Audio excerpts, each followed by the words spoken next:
तो मैंने देखा कि रोड के बीचों-बीच पहली बार मावतर बाबा जी प्रकट हुए मेरे सामने वाह! और ये मैं देख रहा हूँ।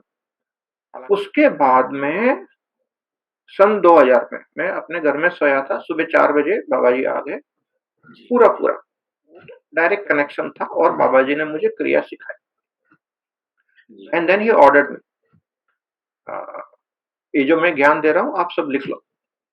देखो, मैंने 100 से अधिक एनलाइटेंड मास्टर्स को इंटरव्यू लिया था। जी, जैसे आप मेरी इंटरव्यू ले रहे हैं, मैंने 100 से अधिक कि मुझे नींद आ जाती थी, तो मास्टर जी निकाल के बाहर खड़ा कर देते थे, जिसको हम आउटस्टैंडिंग परफॉर्मेंस कहते हैं, standing out outside the class.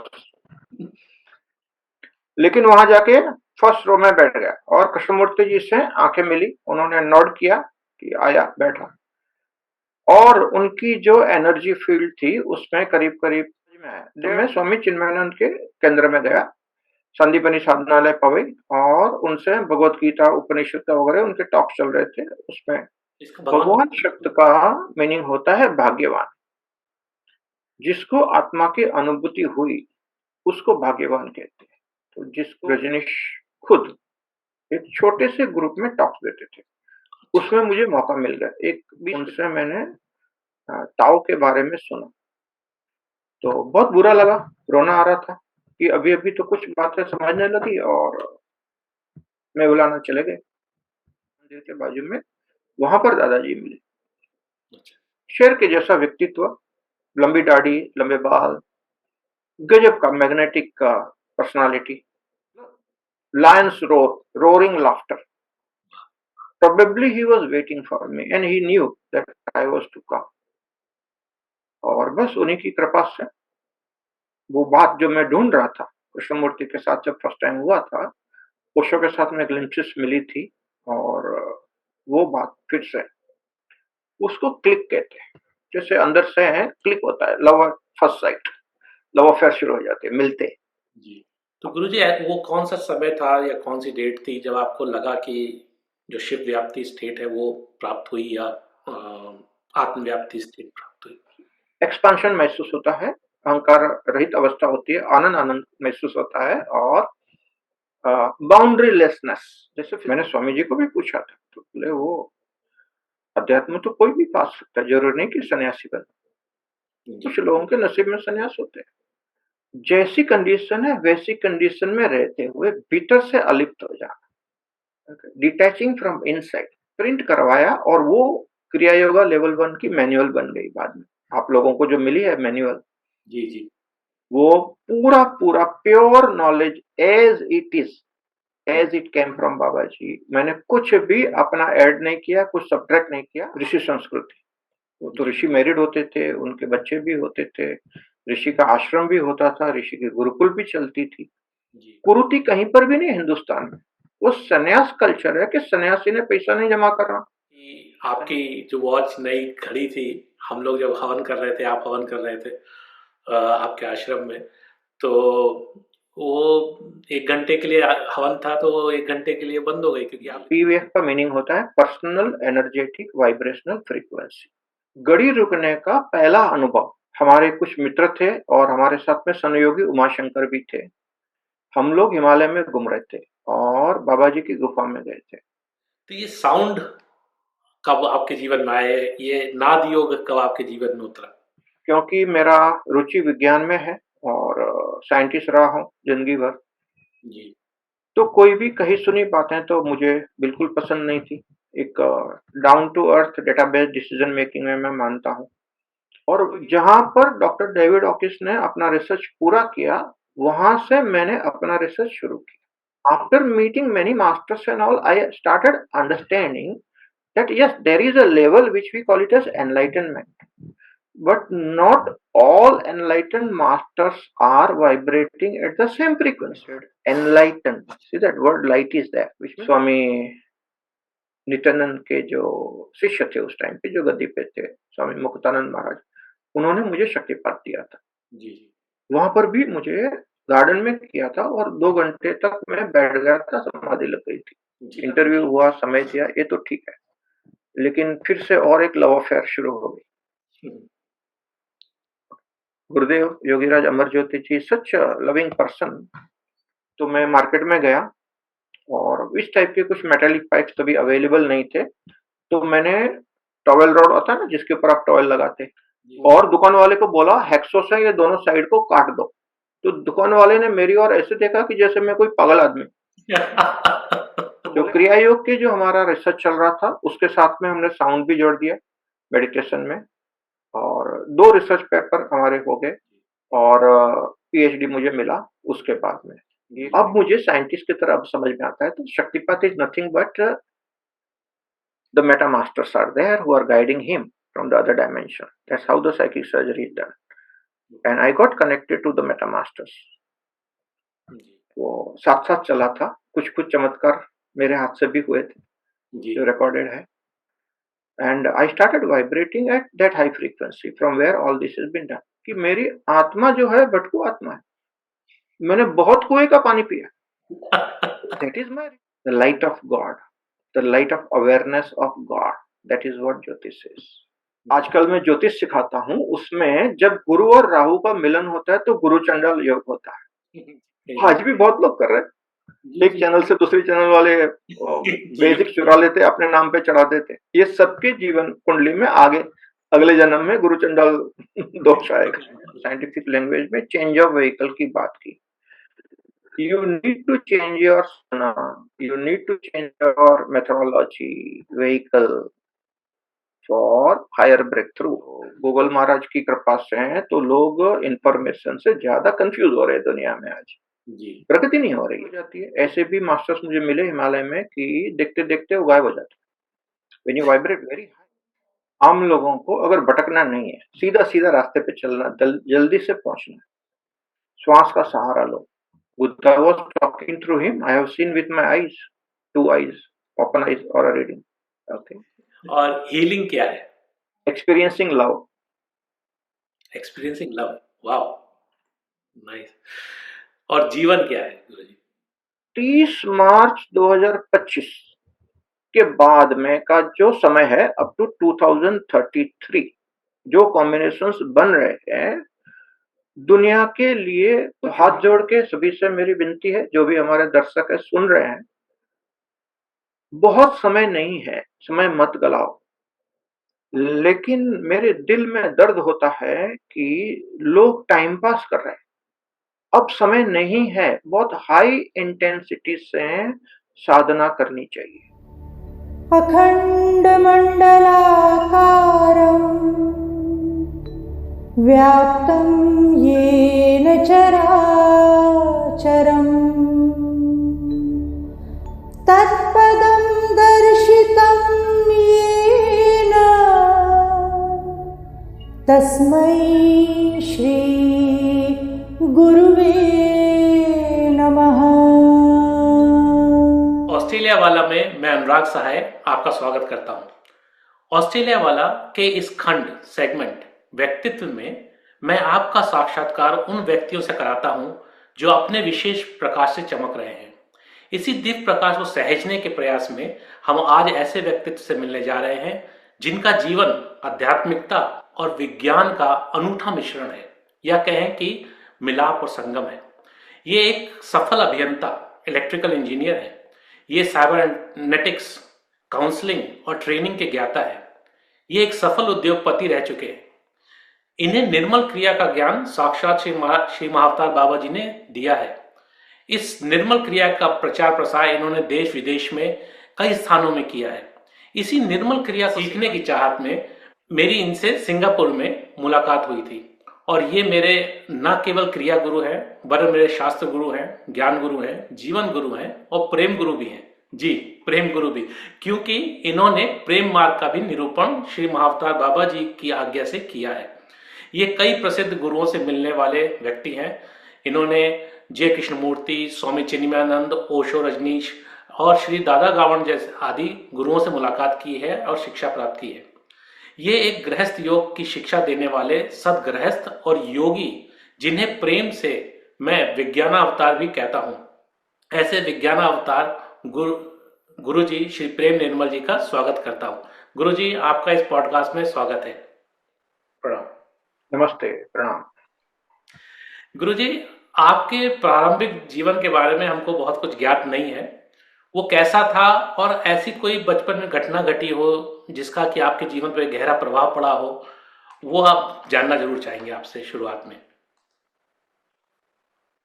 जन्म तो मेरा बहुत छोटे से गांव में हुआ था, कच्छ के जी, मांडवी तालुके में। और total population of the village 600 जन थे सर, करीब। मात्र 600। हाँ, एक ही स्कूल थी, छोटी सी, एक ही कमरा था जिसमें first standard to seven standard सभी बच्चे साथ में बैठते थे, और एक ही मास्टर जी थे। ऐसे विलेज में मेरा जन्म हुआ। और मुझे याद है कुछ खास इंटरेस्टिंग बातें, तो मैंने बहुत सारे आउटस्टैंडिंग परफॉर्मेंस दिए थे स्कूल में कि मुझे नींद आ जाती थी तो मास्टर जी निकाल के बाहर खड़ा कर देते थे, जिसको हम आउटस्टैंडिंग परफॉर्मेंस कहते हैं, standing out outside the class. बाकी तो बस ऐसे ही गया up to six standard. Seven standard में मैं मुंबई आ गया जी, और Elphinstone technical high school Dhobi Talao Mumbai, बहुत अच्छी स्कूल थी, वहां पर ज्वाइन किया। और एक खास घटना घटित हुई जिसने मेरे जीवन को बदल दिया। जी, एक दिन क्लास छूटते ही 5 बजे के करीबन हम सभी 4-5 दोस्त लोग वीटी स्टेशन जाने के लिए निकले। और हमारे दोस्त लोग चले गए और मुझे कुछ ऐसा मैग्नेटिक पुल हुआ कि जैसे कि मेरे पैर कोई अदृश्य शक्ति चला के लेके जा रही है कहीं और वो जगह थी, जिदु कृष्णमूर्ति का टॉक चल रहा था जे स्कूल ऑफ आर्किटेक्चर में। और मैं कुछ जानता नहीं था, मुझे कुछ मालूमात नहीं था उस समय में, मैं तो गांव से आया था, हिंदी भी नहीं जानता था। लेकिन वहां जाके फर्स्ट रो में बैठ गया और कृष्णमूर्ति जी से आंखें मिली, उन्होंने नोट किया कि आया, बैठा। और उनकी जो एनर्जी फील्ड थी उसमें करीब करीब 1.5-2 घंटा मुझे समाधि लग गई। वाह, ये मेरा पहला अनुभव था, आध्यात्मिक अनुभव किसी गुरु के साथ। और इतना बढ़िया आनंद आया कि घर पहुंचा, बहुत लेट पहुंचा, माता पिता सब हैरान थे, घर वाले, कि क्या हो गया, नया नया था, मालूम भी नहीं थे रास्ते तभी। तो मैंने बताया ऐसा ऐसा हुआ, और चेहरा चमक रहा था, लोगों को समझा कि कुछ खास हुआ है। जी, और उस रात को सो गया, लेकिन सोते सोते पूरा ब्लिस, एक्सटेसी, आनंद आनंद आनंद का अनुभव बहुत जबरदस्त हुआ। और उसके बाद में नॉर्मल रहा, लेकिन वो एक अनुभव इतना गजब का था कि मैं उसको ढूंढते रह गया कि वो क्या था, इतना गजब का आनंद क्या चीज का था। और कृष्णमूर्ति तो आते जाते थे, परमानेंटली कहीं पर भी नहीं थे, तो उनके तो लेक्चर हो गए, वो चले गए। वो एक ही लेक्चर मैंने अटेंड किया था उस टाइम। उसके बाद में मैंने सोचा कि कहीं कोई आध्यात्मिक पुरुष मिले तो बातचीत करे, और समझ में आया तो मैं स्वामी चिन्मयानंद के केंद्र में गया, संदीपनी साधनालय पवई, और उनसे भगवत गीता, उपनिषद वगैरह उनके टॉक चल रहे थे, उसमें थोड़ा थोड़ा समझने लग गया क्या है। गुरुजी, जब आप स्वामी चिन्मयान से मिले और जब गुरु कृष्णमूर्ति जी से मिले, जितु कृष्णमूर्ति जी से, उस समय आपकी उम्र क्या थी रही होगी जब पहला मुलाकात हुई? कृष्णमूर्ति जी को मैं मिला तभी 13 to 14 ईयर्स। वो वेरी अर्ली। जी, हाँ, मुझे उनकी बातें कुछ नहीं समझी थी, उनका इंग्लिश तो बड़ा ऊंचा था, हाई लेवल का था, लेकिन उनकी जो एनर्जी फील्ड थी, उनके साक्षात्कार से जो शक्तिपात हुआ, वो गजब का था। जी, चिन्मयानंद जी से मैं शास्त्र सीखे, उनके साथ में घुमा फिरा, पब्लिक स्पीकिंग सीखा, लेकिन जो आनंद की अनुभूति हुई थी उसके बारे में जानकारी मिली, इंफॉर्मेशन मिली, लेकिन वो अनुभव नहीं मिला। Theoretical understanding. थियोरेटिकल अंडरस्टैंडिंग आ गई, मुझे इतना समझा कि मैं क्या ढूंढ रहा हूँ, मैं आत्मानुभव को ढूंढ रहा था, आत्मा की अनुभूति को ढूंढ रहा था, जो मुझे उस वक्त हो गई थी। बट वो तो गुरु की कृपा थी, वो जिदु कृष्णमूर्ति की कृपा थी। उनकी हाजिरी में मेरी वाइब्रेशनल फ्रीक्वेंसी बढ़ गई और शायद मैं वो उच्च अवस्था में चला गया। हो सकता है मेरे पूर्व जन्म की साधना की वजह से वो एक अनुभव मुझे मिला गुरु की हाजिरी में। वैसे तो वहां पर सैकड़ों लोग थे, सबको होता है वैसा भी नहीं, जी, लेकिन मैं शायद बहुत नजीक बैठा था, फर्स्ट रो में जाके बैठ गया। हो सकता है उसका भी इफेक्ट। जी। तो गुरुजी आप सपरिवार कच्छ से गुजरात से आप लोग यहाँ पे आए कि आप अकेले ही आए पढ़ने? नहीं, नहीं, फादर, मदर, सिस्टर सभी लोग, ब्रदर सभी साथ में ही आ गए थे। कुछ फादर और ब्रदर तो पहले से थे और मदर, सिस्टर और मैं बाद में आ गए थे। पूरा फैमिली एक साथ में हो गया बॉम्बे में। ओके। तो उस समय आप लोग किधर रहते थे?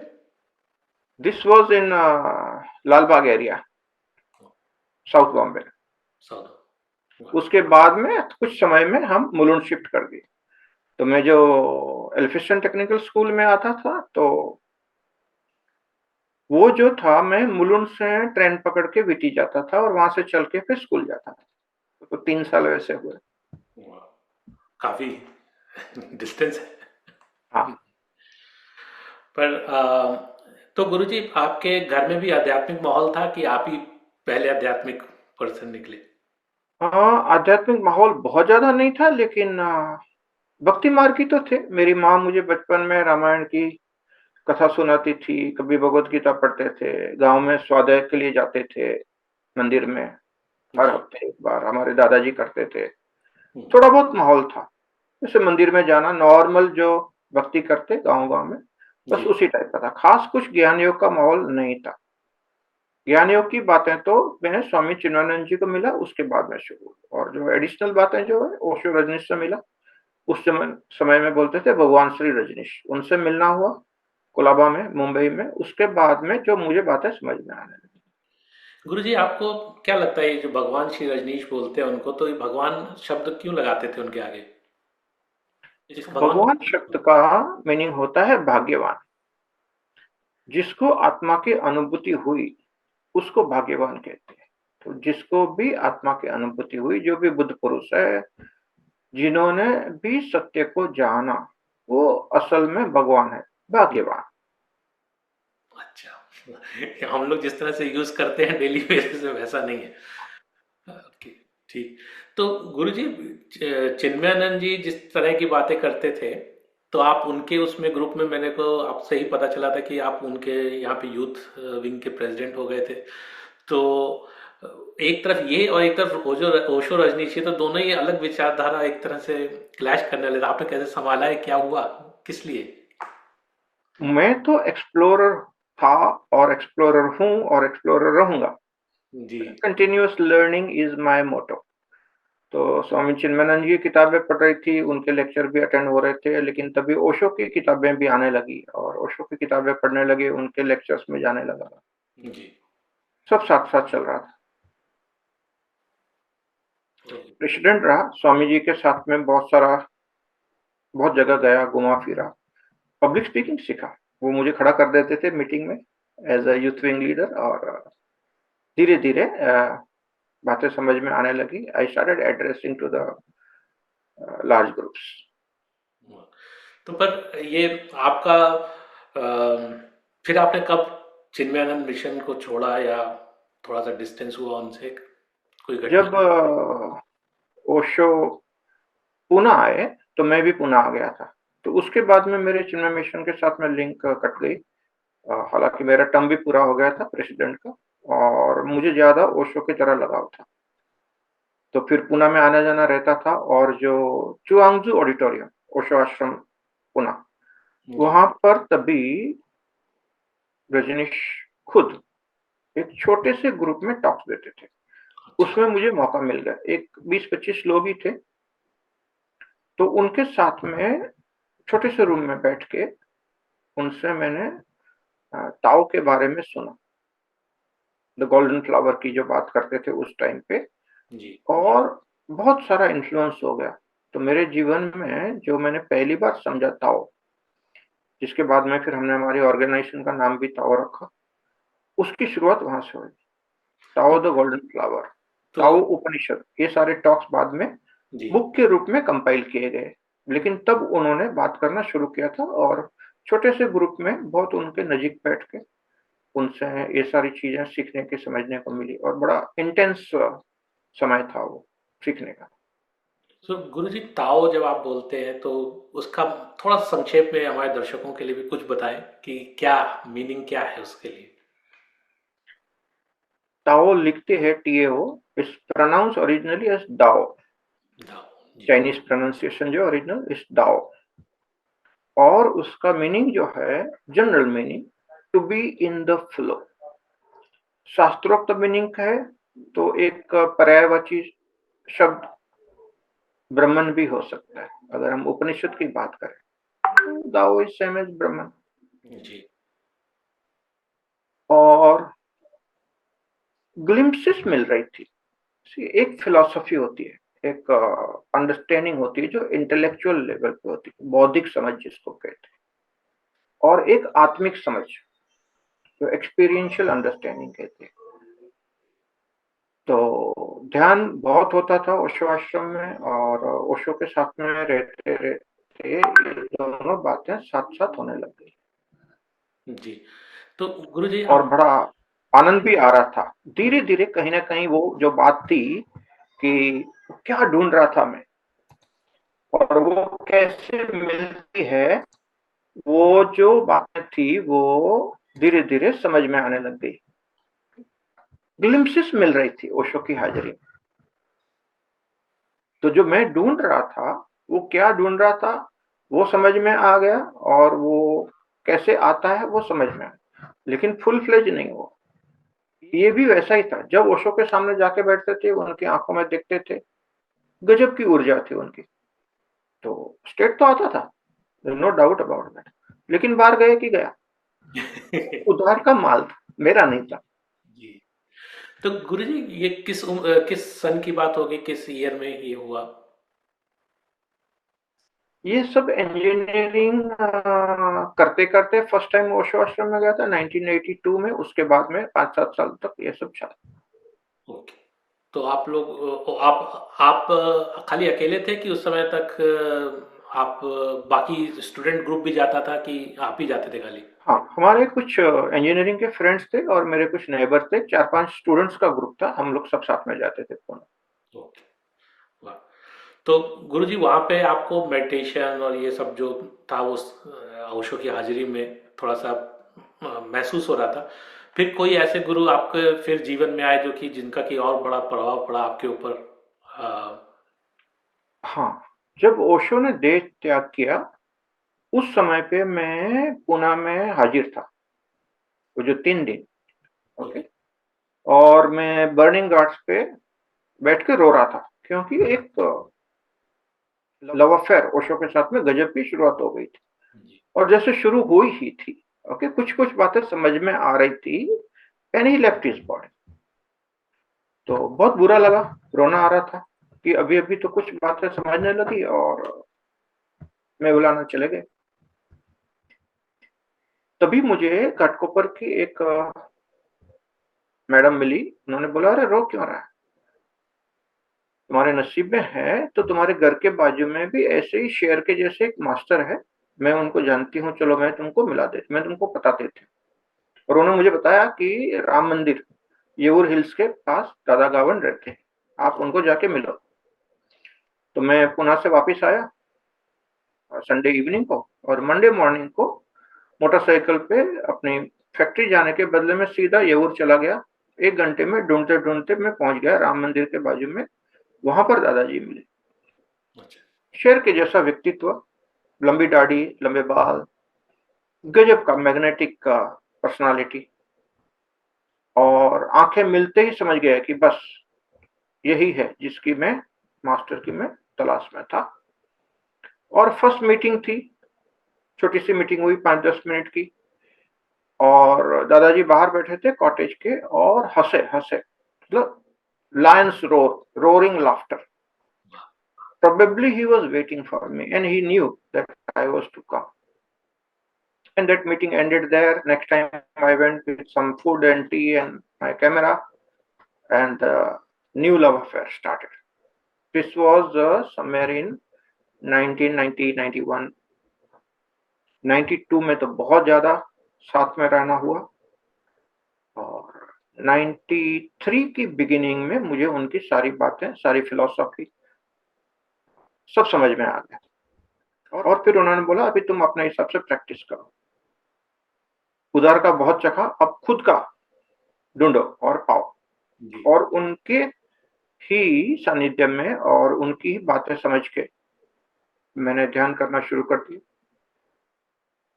और बस उन्हीं की कृपा से वो बात जो मैं ढूँढ रहा था, कृष्णमूर्ति के साथ जब फर्स्ट टाइम हुआ था, ओशो के साथ में ग्लिम्पसेस मिली थी और वो बात फिर से तो होने लग गई। वो तो आत्मा का आनंद आने लग गया है फिर से। जी, this was about in July 1993 onwards. Okay, July 1993। जी। तो गुरुजी दादा श्री दादा कावड़ के बारे में, क्योंकि हम लोग आपके शिष्य हैं तो हमने जाना है, पर हमारे दर्शकों के लिए थोड़ा सा बताएं वो किस परंपरा में क्या सीखा था, उनका क्या स्टाइल था अध्यात्म की तरफ। दादा means Elder brother in Marathi. उनका पूरा नाम था श्री दत्तात्रय गावण। थाना के रहने वाले व्यक्तित्व थे और बिजनेसमैन थे, अच्छे फोटोग्राफर थे। शादी नहीं की थी, उनके छोटे भाई बहन की शादी करवा दी। At the age of 39 he left home, went to Sajjangarh, meditated for 6 months, got enlightened. He was also attending to Krishnamurti's talks. वो भी बचपन में पहले यदु कृष्णमूर्ति के लेक्चर्स में जाते थे और पहले थियोसॉफी की किताबें भी पढ़ी थी उन्होंने। जी। लेकिन उनको समझ में आ गया कि किताबें पढ़ना, किसी मास्टर पे जाना ठीक है, अच्छा है, लेकिन अल्टीमेटली तो सर्च विद इन ही है, अपने भीतर ही जाना है। वो प्रयोग उन्होंने 6 महीना अति इंटेंसिटी के साथ में किया सज्जनगढ़ में और उनको आत्म प्राप्ति हुई, आत्मज्ञान की प्राप्ति हो गई। उसके बाद में वो नीचे आ गए और उस समय पे यदु कृष्णमूर्ति चेन्नई में थे। चेन्नई में मिलने गए, उनकी मीटिंग हुई, उन्होंने गाइडेंस किया और फिर से वापस सज्जनगढ़ चले गए और 14 साल तक ध्यान किया। ओके। उसके बाद में 1975 में फर्स्ट टाइम वो बाहर निकले और यूएसए पहुंच गए और यूएसए में उनके टॉक्स हुए। तो अच्छा। 2.5 साल रहे फर्स्ट इसमें और बियॉन्ड द माइंड नाम की उनकी किताब बड़ी पॉपुलर हुई। उसके बाद में उनका 18 टाइम्स यूएसए और वर्ल्ड टूर्स हुई।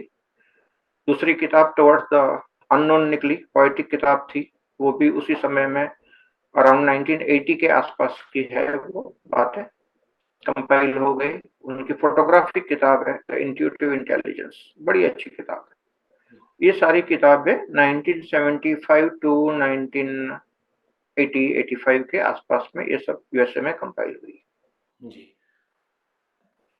तो गुरुजी जब आप देखते हैं, आप इतने इतने मास्टर्स के साथ सानिध्य किया है, तो जब इनके साथ रहते हैं तो क्या डिफरेंस होता है कि आपको लगता है यही मेरे गुरु हैं?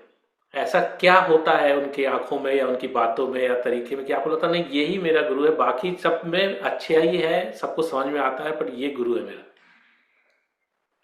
उसको क्लिक कहते हैं, जैसे अंदर से है क्लिक होता है, love at first sight, love affair शुरू हो जाते हैं, मिलते, जी।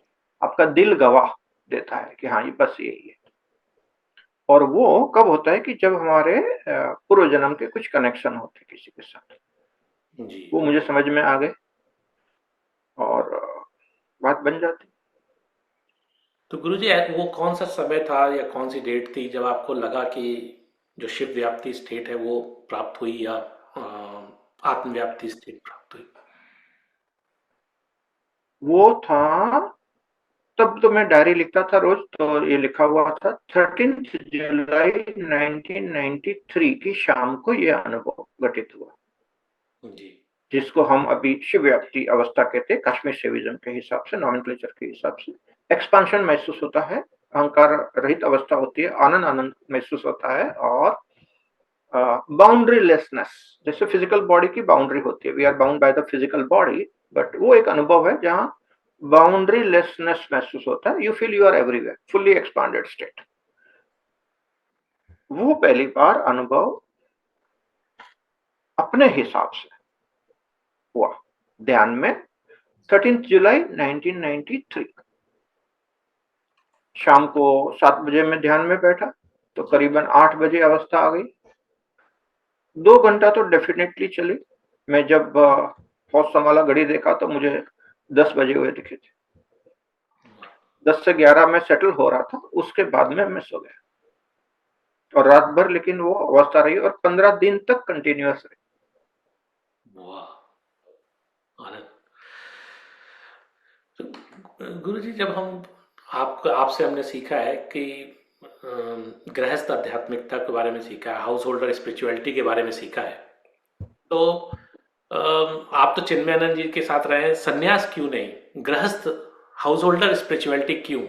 चिन्मयानंद जी तो सन्यास के बारे में भी बहुत बोलते थे और आप उनके इन्फ्लुएंस में भी थे, तो सन्यास क्यों नहीं, गृहस्थ हाउस होल्डर स्पिरिचुअलिटी की तरफ आप क्यों गए? क्योंकि जब मैं स्वामी चिन्मयानंद जी को मिला था तभी तो मेरी शादी नहीं हुई थी, लेकिन मैंने स्वामी जी को भी पूछा था तो बोले वो अध्यात्म तो कोई भी पा सकता है, जरूरी नहीं कि सन्यासी बने। कुछ लोगों के नसीब में सन्यास होते हैं, लेकिन मेरे नसीब में सन्यास नहीं था। तो उन्होंने मुझे बताया था कि गृहस्थी वाला मार्ग भी उतना ही अच्छा, ज्ञान तो किसी को भी हो सकता है। तो शायद मेरे नसीब में ऐसा था कि गृहस्थी अध्यात्म को प्रमोट करे, क्योंकि 99% लोग संसार में गृहस्थी, लेस देन 1% होंगे सन्यासी। जी।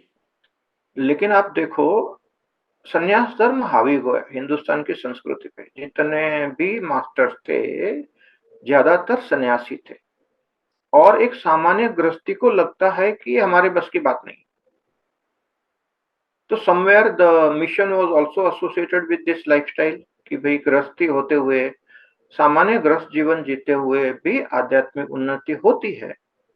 काम धंधा नौकरी करते हुए, बिजनेस करते हुए, संसार में रहते हुए, फैमिली के साथ में रहते हुए भी आध्यात्मिक ऊंचाई को व्यक्ति छू सकता है।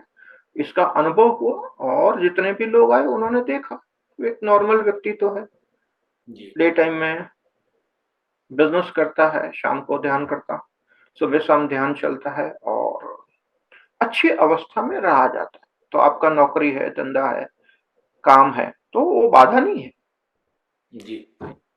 अगर आप साक्षी भाव में जी सकते हो तो बाधा कुछ भी नहीं है। बस वो आपको साक्षी भाव में रहना, काम करते करते, जो कि रहा जा सकता है। और इसी में से जो ग्रस्त धर्म के अध्यात्म की जो बात शुरू हुई, और बहुत लोगों ने दुनिया भर में इसको अप्रिशिएट किया, क्योंकि ज्यादातर लोग तो ग्रस्त ही और इसकी जरूरत है दुनिया में। जी।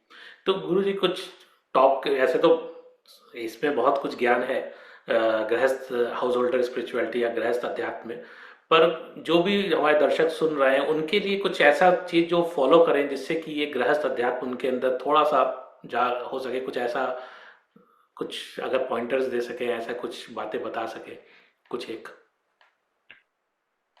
हाँ, see, everybody has to learn to balance spirituality and materialism.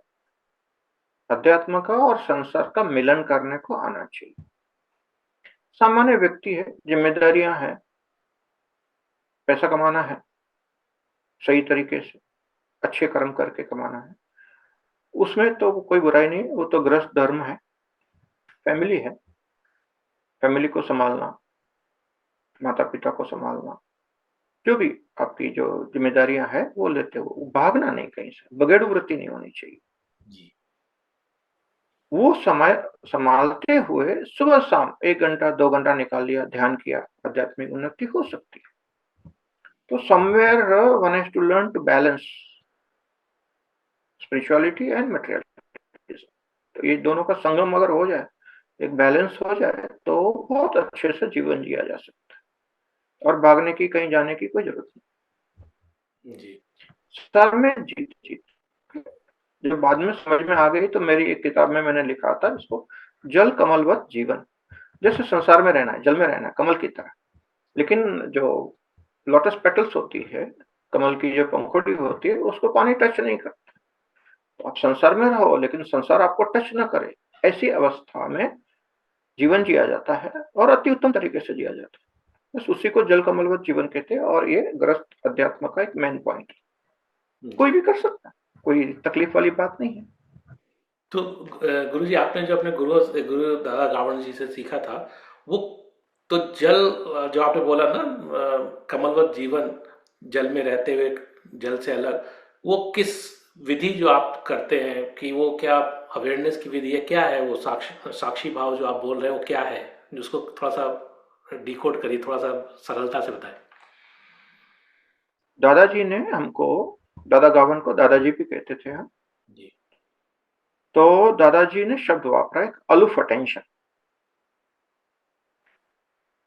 जिसका पर्यायवाची शब्द है विटनेसिंग, साक्षी भाव, दृष्टा भाव। तो जो भी व्यक्ति वो अलूफ अटेंशन की प्रैक्टिस कर सकता है, उसका जीवन चल कमलवत जीवन की तरह हो जाएगा। Just a matter of practice of detached involvement. That is the word which I have used for a गृहस्थी धर्म। जी। अलूफ अटेंशन दादाजी का शब्द है, हमारे गुरुदेव का, लेकिन मैंने जो शब्द वापरा गृहस्थ अध्यात्म में, उसको हम कहते हैं डिटैच्ड इन्वॉल्वमेंट। देखो, समाज है, कुटुंब है, जी। सोसाइटी है आसपास में, आपका इन्वॉल्वमेंट तो रहेगा, लेकिन भीतर से डिटैच रहना है। तो when you practice aloof attention, this is possible. So aloof attention will result into detached involvement. बाहर से इन्वॉल्व करना है और भीतर से जागरूक रहना, अलूफ रहना। जी। तो संसार का टच लगता नहीं है आपको। जैसे पानी गिरा, कीचड़ गिरा कमल पे, कमल उसका टच लेता नहीं, वो गिर पड़ता है, जैसे अपने इसमें रहता। एक वाटरप्रूफ क्वालिटी होती है, वो जी। वाटरप्रूफ क्वालिटी जो लोटस पेटल्स की होती है, वो हमारे जीवन में आ जाती है। संसार में रहना तो कोई बुरी बात नहीं, संसार में रहना, भाग के कहाँ जाएंगे, और जी। गए भी तो क्या फायदा। यहाँ रहते हुए ही जैसी कंडीशन है वैसी कंडीशन में रहते हुए भीतर से अलिप्त हो जाना, detaching from inside with aloof attention is the key to गृहस्थ अध्यात्म। देखो, मैंने 100 से अधिक एनलाइटन मास्टर्स को इंटरव्यू लिया था। जी। जैसे आप मेरे इंटरव्यू ले रहे हैं, मैंने 100 से अधिक एनलाइटन मास्टर्स की जगह जगह पे जाके घूम के, दुनिया भर में घूम के मैंने इंटरव्यू ली थी। मेरा एक प्रोजेक्ट था, how does the enlightenment happen, उसके लिए मैं प्रिपेयर कर रहा था, एक मॉडल बना था मुझे कि कैसे होता है। बड़ी बड़ी रुचि थी। As a scientist I got involve into this project. It was my own project, not sponsored by anybody, not in any university. It was my personal project. बहुत अनोखा प्रोजेक्ट। हाँ, तो ये जब मैंने देखा कि बहुत सारे लोगों का मैंने हिमालय में इंटरव्यू लिया, हिमालय में बहुत घुमा, बहुत सारे मास्टर्स को मिला, तो कभी कभी ऐसा भी हो जाता है कि हम जो अपना समझते हो अपना नहीं होता। एक हिमालयन मास्टर को हमने मुंबई में बुलाया, तो वहां की भीड़ भाड़ और ये सब देख के हैरान हो गए, तो उनको गुस्सा भी आने लग गया, वापिस आ गए। तो मतलब कि हम जब भाग जाते, हिमालय में बैठते, हिमालय की शांति हमारी शांति है, जी। ऐसा लगता है। तो हिमालय में तो शांति है, गुफा में बैठ गए तो आपको शांति महसूस हुई, तो वो तो हिमालय की शांति है। आप जब हिमालय से मार्केट प्लेस में आ जाओ, मुंबई जैसी जगह नगरी में, वहां पर भी अगर आप भीतर से शांत रह सकते हो, वो शांति तुम्हारी अपनी है, नहीं तो वो शांति उधर की थी, हिमालय की थी। जी। एनवायरनमेंट तो की थी। ग्रस्त धर्म में रहते हुए कहीं पर भागे बिना जो एक मेच्योरिटी आती है, परिपक्वता आती है अध्यात्म में, वो तो संसार में रहते हुए आएगी, संसार से भाग के हिमालय में जाके नहीं आएगी। ये जो मेच्योरिटी है, जो परिपक्वता है, वो तो संसार में रहते हुए ही आएगी। जी। ये तो, पर गुरुजी एक चीज बताएं, क्योंकि यहाँ पे अक्सर बहुत कंट्रडिक्टिंग बातें हमारी दुनिया में फैली हुई हैं, कि जैसे पैसे के बारे में, रुपए पैसे के बारे में, कि अध्यात्म तो फ्री में बंटना चाहिए। आध्यात्मिक आदमी अगर कुछ पैसे चार्ज कर रहा है तो मतलब अच्छी चीज़ों के लिए पैसा नहीं दो, बुरी चीज़ों के लिए पैसा देना ठीक है। लोग जो है पैसा नहीं देना चाहते, या कहते हैं कि पैसा को जोड़ना बहुत ख़राब चीज़ है, वो डिटैचमेंट नहीं है उसके अंदर। तो इस इन सब जो कुरीति कह लीजिए या कुप्रेरणा कह लीजिए, जो कि हमारे यहाँ बीच में आ गई हैं, इतने सालों से, पहले तो नहीं थी, हमने तो अगस्त ऋषि का सुना है। जब उनका लोक मुद्रा जी से विवाह हुआ अगस्त ऋषि का, तो उन्होंने कहा कि मैं राजकुमारी थी, मैं राजकुमारी की तरह रहना चाहती हूँ। तो उन्होंने जाके भिक्षा मांगी राजाओं से कि हमको पैसा दो, कि हम गृहस्थ हैं, हम पैसा करके अपनी वाइफ को खुश रखना चाहते हैं। तो हम वहाँ पे थे किसी ज़माने में, वो सालों पहलों की बात है, हज़ारों सालों पहले की बात है। पर अभी जो ये कुरीति है कि ऋषि है या कोई आदमी अच्छा काम कर रहा है, दूसरों की मदद कर रहा है, उसको पैसे नहीं चार्ज करने चाहिए। पर बाकी सब लोग जो है पैसा कमाना चाहिए और बिजनेसमैन को अलाउड है। बट और किसी और के नाम पे ले लो, मंदिर के नाम पे ले लो पैसा, या चर्च के नाम पे ले लो पैसा, पर आप अपने नाम पे नहीं ले सकते कि हम अच्छा काम कर रहे हैं, हमको पैसा दो। तो ये कैसे है? क्या हमारे अंदर क्या कुरीतियां आ गई हैं पैसे को लेके, धन को लेके? इसके लिए आपको थोड़ा-सा हिंदुस्तान की संस्कृति को समझना पड़ेगा। जी। देखो ऋषि कल्चर जो थी, ऋषि संस्कृति, वो तो जी। ऋषि मैरिड होते थे, उनके बच्चे भी होते थे, ऋषि का आश्रम भी होता था, ऋषि की गुरुकुल भी चलती थी। जी। वो गुरुकुल में लोग पढ़ते थे, लोग फीस देते थे, नहीं तो फिर राजा फीस देते थे। एक ज़माना था जब राजा स्पॉन्सर करते थे सारी चीज़ें। जी। बिना वित्त के, बिना अर्थ, बिना पैसे के तो कुछ भी नहीं हुआ। अभी नहीं, कोई भी ज़माने में कभी भी कुछ भी नहीं हुआ। कुछ भी करना है, खाना-पीना, रहना, बेसिक हम जिसको क्रीचर कम्फर्ट्स कहते हैं, उसका खर्चा तो होगा। लेकिन उस ज़माने में वो खर्चा स्टूडेंट्स नहीं करते थे, विद्यार्थी नहीं करते थे, उनको स्पॉन्सरशिप मिलती थी राजा की ओर से।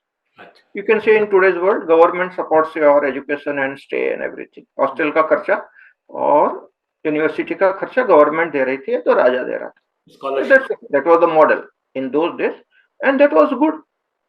Okay, because the country was affluent, the education was sponsored. Very good. There's nothing wrong. That was good culture. जी। हुआ क्या? ये जो मिसअंडरस्टैंडिंग कहाँ से आ गई? जब सन्यासी लोग ज्यादा प्रचार प्रसार करने लगे, सन्यास धर्म में पैसे को टच करना भी अलाउड नहीं है, सन्यासी का बैंक अकाउंट भी नहीं होना चाहिए, ऐसी एक रीति, ऐसी एक परंपरा सन्यास धर्म में रही। सन्यासी should not accumulate money, because सन्यासी मीन्स त्यागी। हर चीज का उसने संसार का त्याग किया, उसने माता पिता का त्याग किया, यहाँ तक कि उसने अपना कुल का नाम भी त्याग कर दिया। जी। तो सन्यास धर्म में जब दीक्षा होती है, मुंडन होता है, तो नया नाम मिलता है। तो ऐसा कहते हैं कि असली सन्यास धर्म में तो माता पिता का श्राद्ध भी करवा दिया जाता है कि भाई अभी आपका कोई कनेक्शन नहीं बचा संसार से, कुटुंब से, माता पिता से। इवन सन्यासी don't talk about their birth place और from where they come, and in that culture it is less polite or it is against the etiquettes and manners to ask a sannyasi from where are you or from where were you born. You cannot talk that because that is against the etiquettes and manners of sannyas dharma. जी। जी। तो ये जो संन्यास culture थी वो हावी हो गई, और जो अच्छा काम करने वाले थे, अध्यात्म को सिखाने वाले लोग थे, मैंने देखा बचपन में हिंदुस्तान में सब जगह पे 90% लोग सन्यासी गुरु थे, ये आध्यात्मिक काम करने वाले। और वो कल्चर, कुरीति कहीं पर भी नहीं हिंदुस्तान में। वो सन्यास कल्चर है कि सन्यासी ने पैसा नहीं जमा करना, सन्यासी ने पैसा नहीं चार्ज करना। इवन बुद्ध के धर्म में भी देखो, बुद्ध के जो भिक्षु होते थे, भिक्षु जी। पाली में भिक्षु कहते हैं, वो कटोरा लेके चलते थे, भिक्षा मांगो और खाओ, आपको कुछ भी जमा नहीं करना। अपरिग्रह की बात थी, वो बड़ी उच्च आध्यात्मिक बात है। और वो सन्यास कल्चर हिंदुस्तान की जनमानस पे हावी हो गई, वहां से ये थॉट आया। ऋषि कल्चर का तो थॉट है ही नहीं। ऋषि तो हवन करते थे, तन्नो लक्ष्मी प्रचोदयात बोलते थे, क्योंकि बिना लक्ष्मी जी की कृपा से तो कुछ नहीं होता गृहस्थी का। जी। लेकिन सन्यास धर्म ऐसा था कि भीख मांग के खाने का, अपरिग्रह, कोई भी चीज का जमावट नहीं करने का, पैसा जमा नहीं करने का, कोई आइटम जमा नहीं करने का, एक जगह पे नहीं रहने का। ज्यादातर सन्यासी गुरु परिव्राजकाचार्य का कहते, वो घूमते रहते, क्योंकि एक जगह पे आप रहेंगे तो मोह माया उत्पन्न होती है, लोगों से प्यार मोहब्बत हो जाती है, फिर आप वहीं पर शादी करके बैठ जाते हैं। जी। तो घूमते रहने का, लोगों के साथ में कनेक्शन हो गया, इमोशनल बॉन्डिंग हुआ तो निकल जाने, सो दैट यू रिमेन डिटैच्ड। ये भी एक संस्कृति रही है। ऋषि संस्कृति के साथ-साथ में संन्यास धर्म भी हिंदुस्तान में उतना ही चला। तो पैसा नहीं लेना, न करना, ये सारी चीजें संन्यास धर्म की, और वो अति उच्च कोटि का धर्म माना गया। सारे गृहस्थी सन्यासियों का रिस्पेक्ट करते हैं उसके लिए। जी। तो कुरीति तो नहीं है, संन्यास धर्म अलग है। हमारे समझ में कहीं तो भी फेर बदल हो गया, जनमानस कुछ उल्टा इन्फ्लुएंस हो गया, कुछ बातें मिक्सअप हो गई। और हिंदुस्तान की संस्कृति तो हमेशा अच्छी है, हमें गर्व होना चाहिए कि हमारा जन्म, आपका और मेरा, ऐसी भारत भूमि में हुआ जहाँ की कल्चर सदैव एनलाइटन कल्चर थी। जी। तो संन्यास धर्म में पैसे को हाथ नहीं लगाना, अकाउंट नहीं होना, जमा नहीं करना, ये भी एक आध्यात्मिक विधि ही थी। जी। ये अलग धर्म है, वो अलग धर्म है। अभी के जनमानस में मिक्सअप हो गया। पीपल आर वेरी सेल्फिश, जी। They don't want to pay you, they want to exploit the good people. और वो कोट करते कि अरे वो लोग नहीं लेते थे सन्यासी, लेकिन आज तो सन्यासी लोग भी बहुत जमा कर लेते हैं, करोड़ों। बड़े बड़े आश्रम और ये सब है, which I appreciate. Let me tell you, I am not against that thing. जी। अगर कोई दारू बेच के अपना साम्राज्य जमाता है किसी का बुरा करके, तो जो महात्मा लोग हैं, लोगों का भला करते हैं, अच्छा करते हैं, आश्रम बनाते हैं लोगों के लिए, उसके लिए क्या, वो खुद को, उनको कुछ नहीं। I know many masters, hundreds of masters, I am still in touch with. जी। मेरा ये शौक रहा कि मैं जब भी घूमता फिरता हूँ तो जो भी आध्यात्मिक व्यक्ति होते हैं सभी को मिलता हूँ, आज भी मिलता हूँ। तो जो आध्यात्मिक होता है उनको खुद के लिए तो कुछ नहीं चाहिए, जी। लेकिन अगर हमको हिंदुस्तान की संस्कृति को फिर से स्थापित करना है, वो ओरिजिनल जो कल्चर थी उसको वापस लाना है, और ये कली का प्रभाव है, कलयुग का प्रभाव। तो फिर से हमारी संस्कृति का उत्थान करने के लिए वित्त यानी अर्थ यानी पैसा लगेगा। तो मुझे तो इसमें कोई बुराई नहीं लगती, क्योंकि हम अपने स्वार्थ के लिए तो नहीं लेते किसी से, जो भी है लोगों का भला करने के लिए लेते। उसका अच्छा ठीक से ढंग से अकाउंटिंग होना चाहिए, गवर्नमेंट की सिस्टम है, लॉ ऑफ द लैंड को फॉलो करना चाहिए, और ऐसे बहुत सारे लोग कर रहे हैं। बहुत अच्छा काम हो रहा है दुनिया में, भारत में अभी हो रहा है ऐसा बहुत अच्छा काम। We must learn to appreciate that. जी। तो गुरुजी अभी इस पे आते हैं कि आप 93 में आत्मज्ञान को प्राप्त किया, फिर आपका कब महर्षि मावतार बाबा जी का दर्शन हुआ और आपको निर्मल क्रिया का ज्ञान प्राप्त हुआ, वो क्या घटना थी? हाँ, तो जब ये घटना घटित हुई 13 जुलाई 1993 को, उसके बाद में मैं अवाक हो गया। अवाक यानी बोलना करना बंद, लोगों से मिलना, क्या मिले, वो अपनी मस्ती में, उसको बोलते गूंगे गूंगे का गुड़ जो खाए वो जाने। मैं उस अवस्था में था, मैं अपने आनंद में जी रहा था। तो करीब करीब 97 तक semi solitude, of course factory थी, जाता था, मिनिमम काम करता था, सुबह शाम। उस समय पे मैं 3 घंटा से 5 घंटा, 3 to 5 hours daily, morning evening I used to meditate. जैसे बहुत बार मुझे याद है कि 3 बजे फैक्ट्री से निकल गया, 4 बजे घर पहुंच गया और ध्यान में बैठ गया, 9 o'clock डिनर टाइम पे उठता था, मतलब 4 to 9 5 hours हो गए। जी। सुबह बहुत बार 4 बजे उठता था, ध्यान में बैठ जाता था, 9 o'clock breakfast time, 4 to 9 meditation होता था, ब्रेकफास्ट करके ऑफिस जाता था। तो 5-5 घंटा ध्यान होता था, और मुझे मेरे करीबन 500 पूर्व जन्म याद आ गए। उस समय याद आया मतलब वीडियो फिल्म की तरह मैंने देखा, और सारे संसार का ज्ञान, क्या मिस्टेक किया, कैसे जीवन यात्रा चली, ये सब बातें उस समय में समझ में आ गई। और एक थियोसॉफिस्ट हमारे मित्र थे, स्वामी आनंद ऋषि, काफी पॉपुलर थे थाना में, जी। उनसे भेंट वार्ता हुई, घर में आए थे मिलने के लिए, और उन्होंने बोला कि आपको अभी बाहर निकलना चाहिए और लोगों से बांटना चाहिए। तो उन्होंने एक बहुत बड़ा फंक्शन अरेंज किया था थियोसॉफिकल सोसाइटी, जी, थाने लॉज, ऐसा उनका संस्था का नाम था। 100-200 लोग बैठे थे वहां पर टेम्पल कॉम्प्लेक्स में, वहां पर मुझे बुलाया गया। और ये जो मेरा पब्लिक टॉक था फर्स्ट आफ्टर दिस जी, जी, घटना घटी उसके बाद में, उसके पहले एक संत थे मुंबई के, हरीश बाबा उनका नाम था, उनका बर्थडे था। जी, आ, तो उनको हम मिलने गए थे, फिर वो हमारे घर में मिलने आए थे और मेरा बर्थडे पे वो मिलने आए थे। तो उन्होंने आके मुझे पूछा कि कुछ अनुभव हुआ? तो मैं बोला हाँ, आप आए थे कल रात को और आपने मुझे हीलिंग दिया, आपने बहुत अच्छी गिफ्ट दी हमें, और अभी आप फिजिकली आ गए तो मैं तो आपको पहचान पाया क्योंकि मेरी अवेयरनेस थी, एस्ट्रल में कुछ हो रहा था। तो उन्होंने मुझे पहली बार आंसर दिया कि मावतर बाबा जी आपको ढूंढ रहे हैं और कुछ आपके थ्रू काम होने वाला है। ये पहला मैसेज था बाबा जी का ऑन माय बर्थडे। तो हरीश बाबा जी मावतार बाबा जी के लिनिएज में थे क्या शिष्य उनके? थे, लेनियस में थे, और ये 1997 की बात है। हम्म, तो मैं जब ये लेक्चर देने के लिए कार पार्क किया साइड में और रोड क्रॉस करके लेक्चर देने के लिए जा रहा था, मैं और गुरुमा भी साथ में थी, तो मैंने देखा कि रोड के बीचों बीच पहली बार मावतर बाबा जी प्रकट हुए मेरे सामने, वाह, और ये मैं देख रहा हूँ।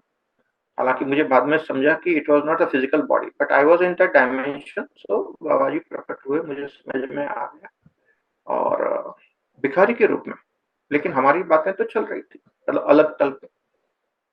और मुझे भरोसा बैठे क्योंकि मैं साइंटिफिक माइंड कर रहा हूँ, इंजीनियरिंग की है, स्केप्टिक था मैं mentally.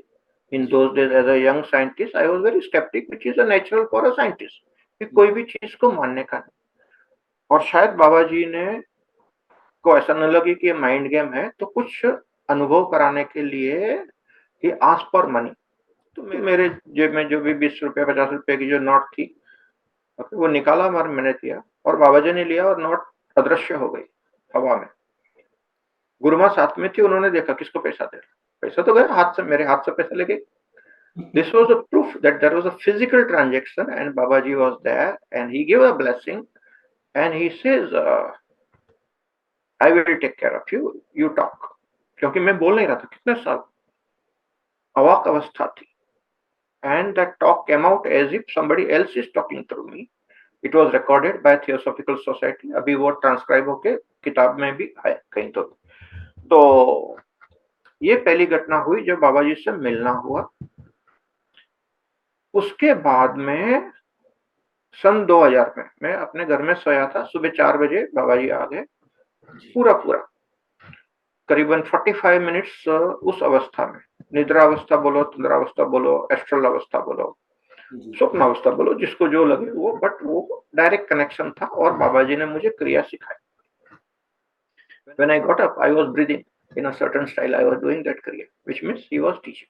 Ji, And then he ordered me, uh, ये जो मैं ज्ञान दे रहा हूँ आप सब लिख लो। तो मेरे को तभी भी वो हाथ से लिखने वाली आदत तब छूट गई थी, कंप्यूटर आ गया था। जी, तो मैं अपने स्टडी रूम में गया जहाँ पर मेरा डेस्कटॉप था, मैंने ऑन किया, कुर्सी पे बैठा, बाबा जी की मुझे प्रेजेंस महसूस हो रही थी मेरे पीछे, जैसे मैं कुर्सी पे बैठा हूँ बाबा जी पीछे खड़े हैं, जी, माइंड टू माइंड कम्युनिकेशन हो रहा है और पूरा ज्ञान आ रहा था मुझे क्रिया योग का, और मैं पट पट पट पट पट लिख रहा था, कंप्यूटर में पंच कर रहा था। जी, और ये प्रोसेस करीबन 5:30 5:35 तक चली। ओके, और फिर दादा बाबा जी आशीर्वाद देके विलीन हो गए। जी, तो मैंने वो फाइल सेव किया, कंप्यूटर स्विच ऑफ किया और सो गए। शायद थका भी था, बहुत ब्रीदिंग करा, बहुत क्रिया की, बहुत ज्ञान आया, ये सब चीजें एकदम हाई अवस्था, हाई वाइब्रेंसी में, हाई पीवीएफ में ये सब काम हुआ। जी, जी, सुबह 8:30 बजे उठा और चाय पीते पीते गुरु माँ को बोला कि रात को बाबा जी आए थे, मुझे क्रिया योग का ज्ञान हो गया। तो बोले हाँ, आपको ऐसे सपने आते रहते। बोले नहीं, उन्होंने पूरा ज्ञान दिया और मैंने कंप्यूटर में पंच किया। अब ये जब क्लिक हुआ तो मैंने चाय छोड़ दिया, चाय वहीं रखा टेबल पे और सीधा ऊपर गया, कंप्यूटर ऑन किया। एग्जैक्टली 5:35 को, see when you save the word file you get the timing. जी 5:35 को वर्ड फाइल सेव करके मैंने कंप्यूटर बंद किया था, वो टाइम भी वहां पर मुझे मिला। और सबसे पहला काम किया कि उसका मैंने प्रिंट आउट ले लिया, पक्का हार्ड कॉपी, बिकॉज कभी कभी ये चमत्कार होते हैं, कहीं चला गया, गायब हो गया। जी ट्रू और पढ़ा मैंने पूर्ण जागरूकता में, और मुझे पूरा ज्ञान आ गया कि हाँ, ये क्रिया बाबा जी ने सिखाई, इसके पीछे ये ज्ञान है। और पूरा पूरा उसमें कुछ स्पेलिंग मिस्टेक थी, जी बाकी वो ज्ञान को एज इट इज मैंने प्रिंट करवाया, और वो क्रिया योगा लेवल 1 की मैनुअल बन गई बाद में। आप लोगों को जो मिली है मैनुअल, जी जी वो पूरा पूरा pure knowledge as it is, as it came from Baba ji. मैंने कुछ भी अपना ऐड नहीं किया, कुछ सब्ट्रैक्ट नहीं किया। हाँ, कुछ स्पेलिंग एरर थी जो नॉर्मली होती है, फास्ट पंच करते हैं हम, बस उतना करेक्ट किया और उसको एज इट इज दुनिया भर में मैंने बाबा जी का जो ज्ञान है वो दिया। वाह ब्यूटीफुल बहुत ही अद्भुत है कि ऐसा हम लोग मानते हैं कि कलयुग में ये सब चीज़ें नहीं होती पर आपके साथ तो हमने देखा है कि लगातार ये सब चीज़ें होती हैं और बहुत ही मैं तो इस चीज़ का भी दर्शक रहा हूँ कि आपकी जो वॉच नई घड़ी थी हम लोग जब हवन कर रहे थे आप हवन कर रहे थे आपके आश्रम में तो वो 1 घंटे के लिए हवन था तो वो 1 घंटे के लिए बंद हो गई क्योंकि आप इतने अवेयरनेस में चले गए टाइमलेस स्पेस में कि वो घड़ी रुक गई नई घड़ी नया बैटरी पड़ा हुआ और फिर वापस चलने लगी जब हम लोग उससे बाहर निकले तो ये तो अद्भुत है और टाइमलेसनेस का जो जो थॉटलेस स्टेट टाइमलेस स्टेट में जब आप जाते हैं तो उसका आश्चर्य है मैं जानना चाहूँगा गुरुजी उसके पीछे का क्या कारण है जब ऐसी चीज़ें होती हैं घटनाएं घटती हैं आध्यात्मिक जब हम एक उच्च अवस्था में जाते हैं, आज मैं जो साइंस की बात करता हूँ कि आपका जब पीवीएफ बढ़ जाता है, जी पीवीएफ का मीनिंग होता है पर्सनल एनर्जेटिक वाइब्रेशनल फ्रीक्वेंसी। ये साइंटिफिक टर्म है, मैंने इसके बारे में बहुत रिसर्च किया है और अभी मैं साइंटिफिकली ये सारी बातें समझाता हूँ। जी घड़ी रुकने का पहला अनुभव, हमारे कुछ मित्र थे और हमारे साथ में सहयोगी उमाशंकर भी थे। हम लोग हिमालय में घूम रहे थे और बाबा जी की गुफा में गए थे। वहां पर ध्यान किया, वहां पर भी करीबन ऐसे ही 1.25 घंटा 1.5 घंटा तक घड़ी बंद हुई थी और उसका मैंने फोटो भी लिया था। और वही घड़ी बाद में चल रही थी और सालों साल तक चली, कोई बैटरी डाउन नहीं थी। जी ये क्या है? तो एक अवस्था आती है आत्मा की कि बॉडी की वाइब्रेशंस बहुत बढ़ जाती है and that influences the watch. समय के परे की जो अवस्था होती है वो एनर्जी फील्ड इतनी प्रगाढ़ होती है कि घड़ी अपने आप बंद होती है। ओके जो आपने देखा है, हवन करते करते भी वो उच्च अवस्था आ जाती है, घड़ी बंद हो जाती है। और ये अनेक बार हुआ, एक बार नहीं। और मैंने जब मुझे समझा बाद में, तो मैंने बहुत सारे फोटो भी लिए कि भाई यही घड़ी है और इसके बाद में चल रही है, कोई बैटरी डाउन नहीं थी, क्योंकि साइंटिफिक माइंड है तो एक प्रूफ मांगता है। जी तो ये होता है और अनेक अनेक बार ये हुआ है। तो ये वो एक हाई पीवीएफ की बात है, okay? Where your energy field becomes so vibrant, so huge that it influences even dead things like watch. It definitely influences the live people. जी 100%। तो गुरुजी ये अभी आपने पीवीएफ की बात करी तो ये साउंड कब आपके जीवन में आए ये नाद योग कब आपके जीवन में उतरा जब मैं डॉक्टर डेविड हॉकिंस की किताब पढ़ी, जी पहली बार मैं यूनाइटेड स्टेट्स में आया, मैं उनकी इंस्टीट्यूट में फोन किया था क्योंकि मुझे मालूमात था और मैं उनसे मिलना चाहता था। तो मुझे समझा कि उन्होंने तो 2012 में देह त्याग किया। तो ओह, उनके 2 स्टूडेंट थे, जॉन एंड मैरी। जी वो मैं जब यूएस आया था तो मुझे मिलने आए थे। एक घंटे की भेंट वार्ता हुई, बड़े अच्छे से बात समझ में आई। और power versus force by David Hawkins, वो किताब उन लोग ने मुझे गिफ्ट की जी और उसके जरिए मुझे उनका रिसर्च समझा। मुझे थोड़ा बहुत मालूम था, ऑनलाइन पढ़ा था, लेकिन वो किताब के जरिए मुझे सारी बातें समझ में आ गई। क्योंकि मेरा रुचि विज्ञान में है और साइंटिस्ट रहा हूँ जिंदगी भर, जी, तो कोई भी कही सुनी बातें तो मुझे बिल्कुल पसंद नहीं थी। एक down to earth database decision making में मैं मानता हूँ। तो ये जो डॉक्टर डेविड हॉकिंस की लॉगरिथमिक स्केल ऑफ कॉन्शियसनेस का जो रिसर्च था, वो बड़ा अच्छा लगा, प्यारा लगा। जी, और जहाँ पर डॉक्टर डेविड हॉकिंस ने अपना रिसर्च पूरा किया, वहाँ से मैंने अपना रिसर्च शुरू किया। जी, Dr. David Hawkins established the scale from 0 to 700, and 700 plus he says enlightenment. Ji, He did not explore 700 plus levels. Ji, After meeting many masters and all, I started understanding that yes, there is a level which we call it as enlightenment, but not all enlightened masters are vibrating at the same frequency. Ji, Okay. Like Swami Chinmayananda was vibrating at one frequency. Dada Gavan was vibrating at a different frequency. Krishnamurti was vibrating at a very high frequency, different frequency. All were enlightened. Ji, But after enlightenment also there is a lot of difference. So beyond 700, at what frequency you are able to vibrate, that will define your uniqueness as a master. जी, अब इसका scientific proof क्या है? तो वो भी हमने experiment किया। 2008 में मैं पहली बार दुबई गया जी, और दुबई से मस्कत गया। जी, मस्कत में मुझे कुछ वैज्ञानिक लोग मिले। सुल्तान कबूस यूनिवर्सिटी में रिसर्च हुआ मेरे ऊपर, और ये alpha beta theta delta gamma ये सारी बातें वहां पर रिसर्च किया गया। ओके, ये सब 2009 में रिसर्च हुआ था मेरे बॉडी के ऊपर। The scientist team challenged me whether can you prove this in the laboratories. I said yes, why not? We can prove it. If you have the instruments, I'll be happy to join you in the experiment. और पहला बहुत बड़ा experiment हुआ। एक रात हुआ, अच्छा result मिले, दूसरी बार गया, तीसरी बार किया, बहुत प्रयोग किया हमने लेबोरेटरी में। तो अभी इसका विज्ञान क्या मैं आपको बताता हूँ। नॉर्मल आदमी का वाइब्रेशन जो होता है कॉन्शियसनेस का, जी, नॉर्मल वेकफुल स्टेट में बीटा स्टेट कहते हैं। 13 हर्ट्ज टू 30 हर्ट्ज का ब्रेन वेव आपको कंप्यूटर के स्क्रीन पे दिखता है। आजकल तो ये सेटअप हिंदुस्तान में भी आ गया। हरिद्वार में रामदेव बाबा जी की इंस्टीट्यूट में भी ये सेटअप है अभी। जी, उन्होंने मशीन खरीदा है ये।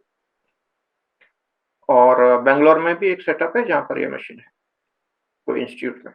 जी। स्लीप लेबोरेटरीज होती है ना गुरुजी? स्लीप लेबोरेटरी थाना में भी है, बॉम्बे में भी है, वहां पर भी ये अवेलेबल है। हमने थाना में भी स्लीप लेबोरेटरी में प्रयोग की है। जी, थोड़ा सा रिलैक्स हो गया आदमी तो अल्फा स्टेट कहते हैं। 7 हर्ट्ज टू 13 हर्ट्ज का जो ब्रेन वेव होता है उसको अल्फा ब्रेन वेव कहते हैं। जी, उससे नीचे आ गया 3 to 4 hertz to 7 hertz, you can say roughly 3 hertz to 7 hertz, इसको थीटा स्टेट कहते हैं। जी, तंद्रा का अवस्था होती है। थीटा हीलिंग काफी पॉपुलर हुआ दुनिया भर में। वो जब थीटा वेव्स आते हैं बॉडी में तो बॉडी का हीलिंग कैपेसिटी बढ़ जाता है, उसी को थीटा हीलिंग कहते हैं। If you can come to that theta level, जैसे तंद्रा की अवस्था होती है, हम जब निद्रा की अवस्था में जाते हैं तो शुरू शुरू में जो हिप्नोगोगिक स्टेट होता है वो थीटा लेवल होता है। जी, उस लेवल पे बॉडी का हीलिंग बहुत अच्छा होता है, तो वो थीटा का लेवल है। और जब हम सो जाते हैं तो 0.5 to 3 हर्ट्ज के ब्रेनवेव होते हैं, तो जिसको डेल्टा ब्रेनवेव्स कहते हैं। जी, आम आदमी, सामान्य आदमी अल्फा बीटा थीटा डेल्टा में ही जीता है, ये अवस्था है। जी, जिसको सत्य की प्राप्ति हुई है उसका ब्रेन अलग होता है, उसका ब्रेन इल्यूमिनेटेड होता है। Awakening, illuminated, enlightened. See that word light is there, which means the neural network in the brain of a spiritual master is lighted. That is what the enlightenment is. Ji, Okay. And when that neural network is lighted, connected to the whole, जब हम शिव व्याप्ति की बात करते हैं कि expansion महसूस हो रहा है, आपको पूरी विश्व से कनेक्टेड महसूस करते हैं, there is that joy of oneness, feeling of oneness, experience of oneness. जी, That is the state when coherent oscillations across the brain, gamma waves are produced.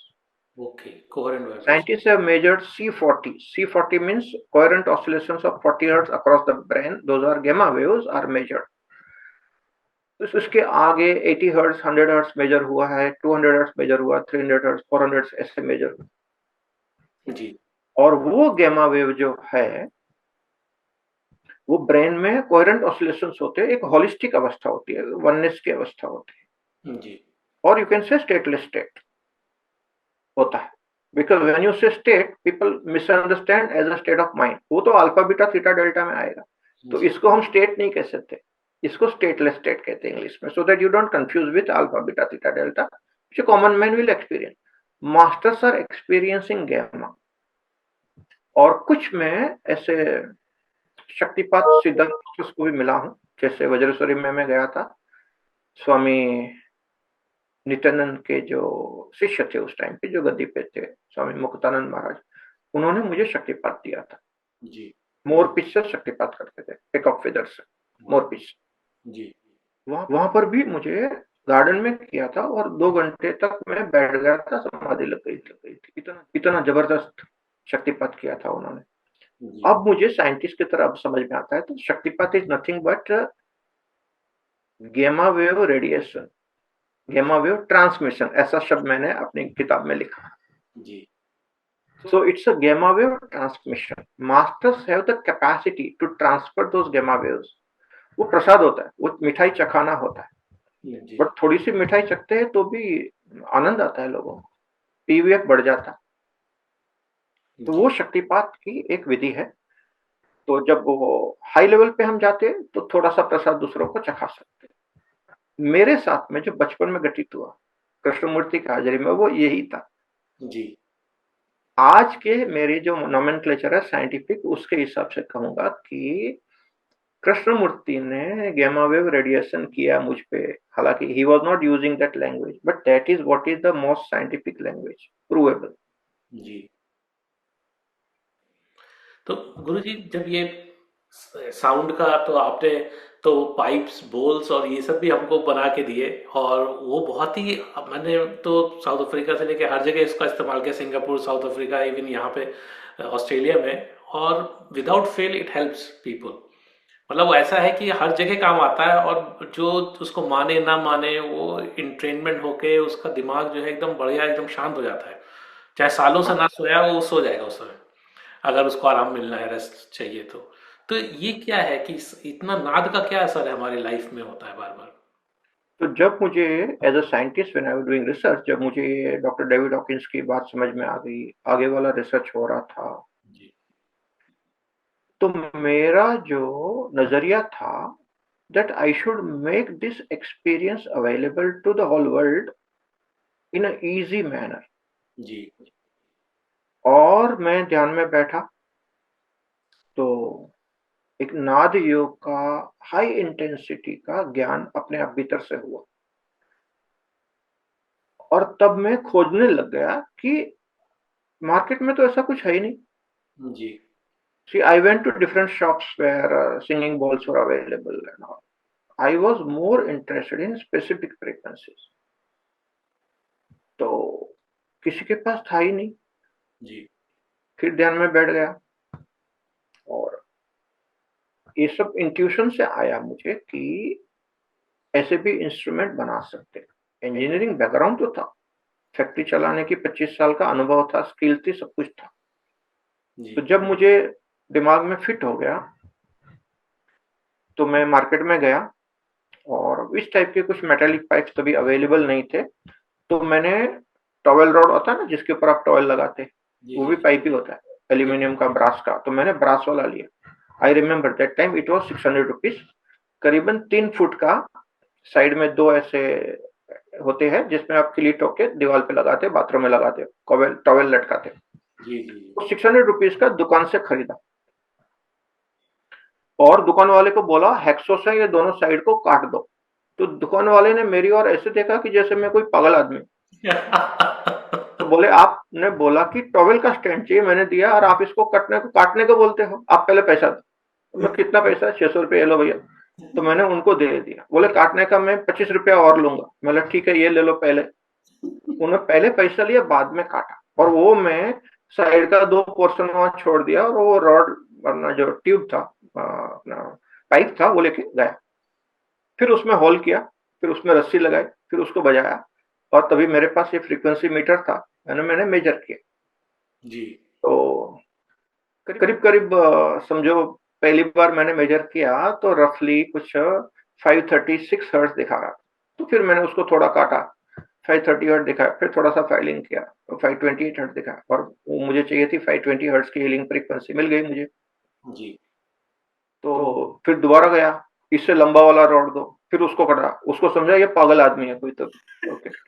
तो फिर थोड़ा मुझे चाहिए थी 800 प्लस की, क्योंकि मेरा जो रिसर्च था वो डेविड हॉकिंस ने 700 पे छोड़ दिया था, मुझे उसके आगे वाले रिसर्च में जाना था। जी। ओके। और कैसे अलग अलग फ्रीक्वेंसीज होती है। ओके। और वो तो दुकान वाला आज भी दूसरे लोगों को बोलता है कि ये एक दाढ़ी वाला पागल आता है, वो पैसा देता है, बोलता है काटो, और काट के टुकड़ा करता है।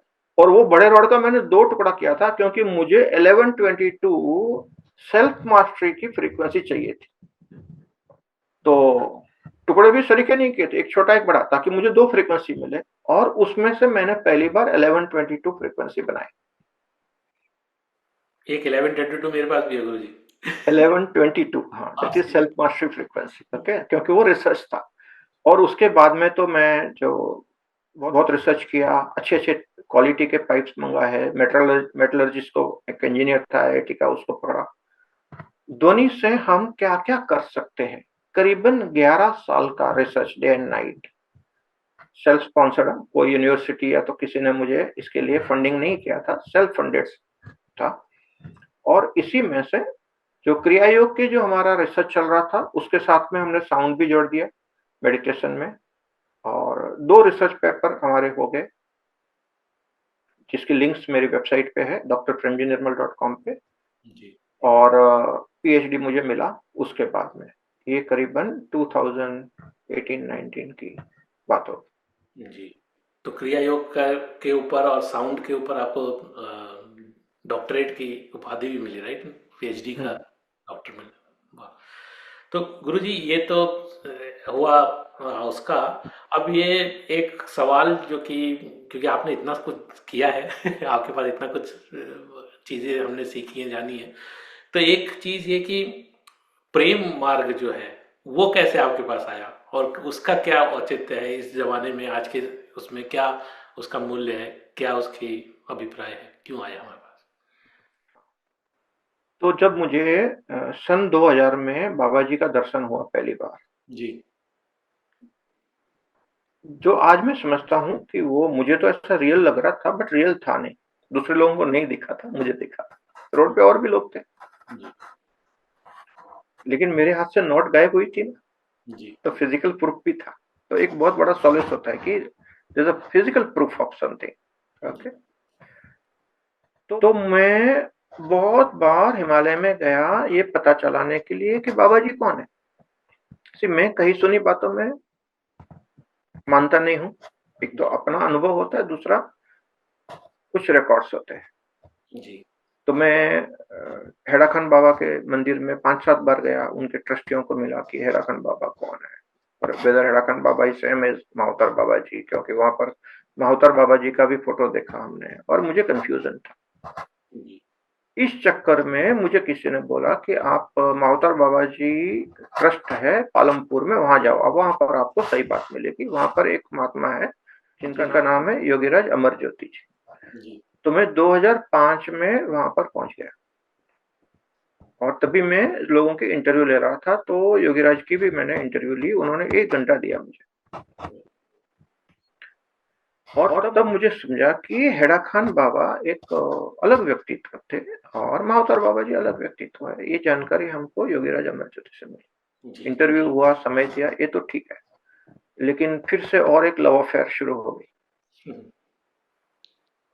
गुरुदेव Yogiraj Amar Jyoti ji such loving person, and 500 plus frequency, जो लव एंड अबव फ्रीक्वेंसीज कहते हैं, तो 500 to 700 का जोन जो है उसको मैं एक्सप्लोर कर रहा था। जी। और बाबा जी के जो लविंग वाइब्रेशन जो है, जो हम महसूस करते हैं उनकी हाजिरी में, उसकी फ्रीक्वेंसीज को मैं भीतर से महसूस कर रहा था कि ये क्या है। वो तो प्यार के सागर हैं। जी, और वो जो टच कर गया मुझे, उसमें से मैंने प्रेम मार्ग की बात की और वहां से फिर प्रेम मार्ग शुरू हो गया। तो मैंने एक साइंटिफिक तरीका बना लिया जी, जिसको हमने प्रेम मार्ग दीक्षा का नाम दिया जी, कि मैंने अलग अलग टेक्निक्स डेवलप की जिसके जरिए कॉन्शियसली साइंटिफिकली मैं लोगों की फ्रीक्वेंसी को बढ़ा सकता हूँ। और एक 500 प्लस टच कर लिया तो लोगों को वो प्रेम का अनुभव होता है और वही है प्रेम मार्ग की दीक्षा जो आपने पाई। जी, तो वहां पर क्या होता है, हार्ट चक्र खुल जाता है, प्रेम का अनुभव होता है, बिल्कुल होता है, वो वाइब्रेंसी महसूस होती है। इसके अलग तरीके हैं बहुत सारे, साउंड से भी हम करते हैं, दीक्षा से भी करते हैं, वो गैमा वेव जो होते हैं उसके जरिए भी होता है। और कुछ विधियां हैं जिसको हमने प्रेम क्रिया नाम दिया। जी, ऐसी भी कुछ क्रिया है जो क्रिया करने से आपके वाइब्रेशन 500 प्लस चले जाते हैं। तो that is the reason of love which is measurable. Doctor जी, डेविड हॉकिंस ने तो वैसे तो स्केल बनाया। जी, तो प्रेम मार्ग की वहां से शुरुआत हो गई और मुझे समझा कि प्रेम की बहुत बड़ी जरूरत है सारी दुनिया में। जी, lack of love is the biggest issue. Okay, and why people are not able to touch that dimension of love? Because they are vibrating very low. You have to cross your PVF above 500, then only you can experience true love. Otherwise, at a lower level, it can be attachment, it can be infatuation, but it's not love. जी। You have to cross the boundary of 500. 500 Up hertz, to right? जी, up to 499 is logic, and there's a quantum jump. जी, 500 plus is love, and that love has to be experienced. वो प्रेम मार्ग का एक scientific तरीका है। जी।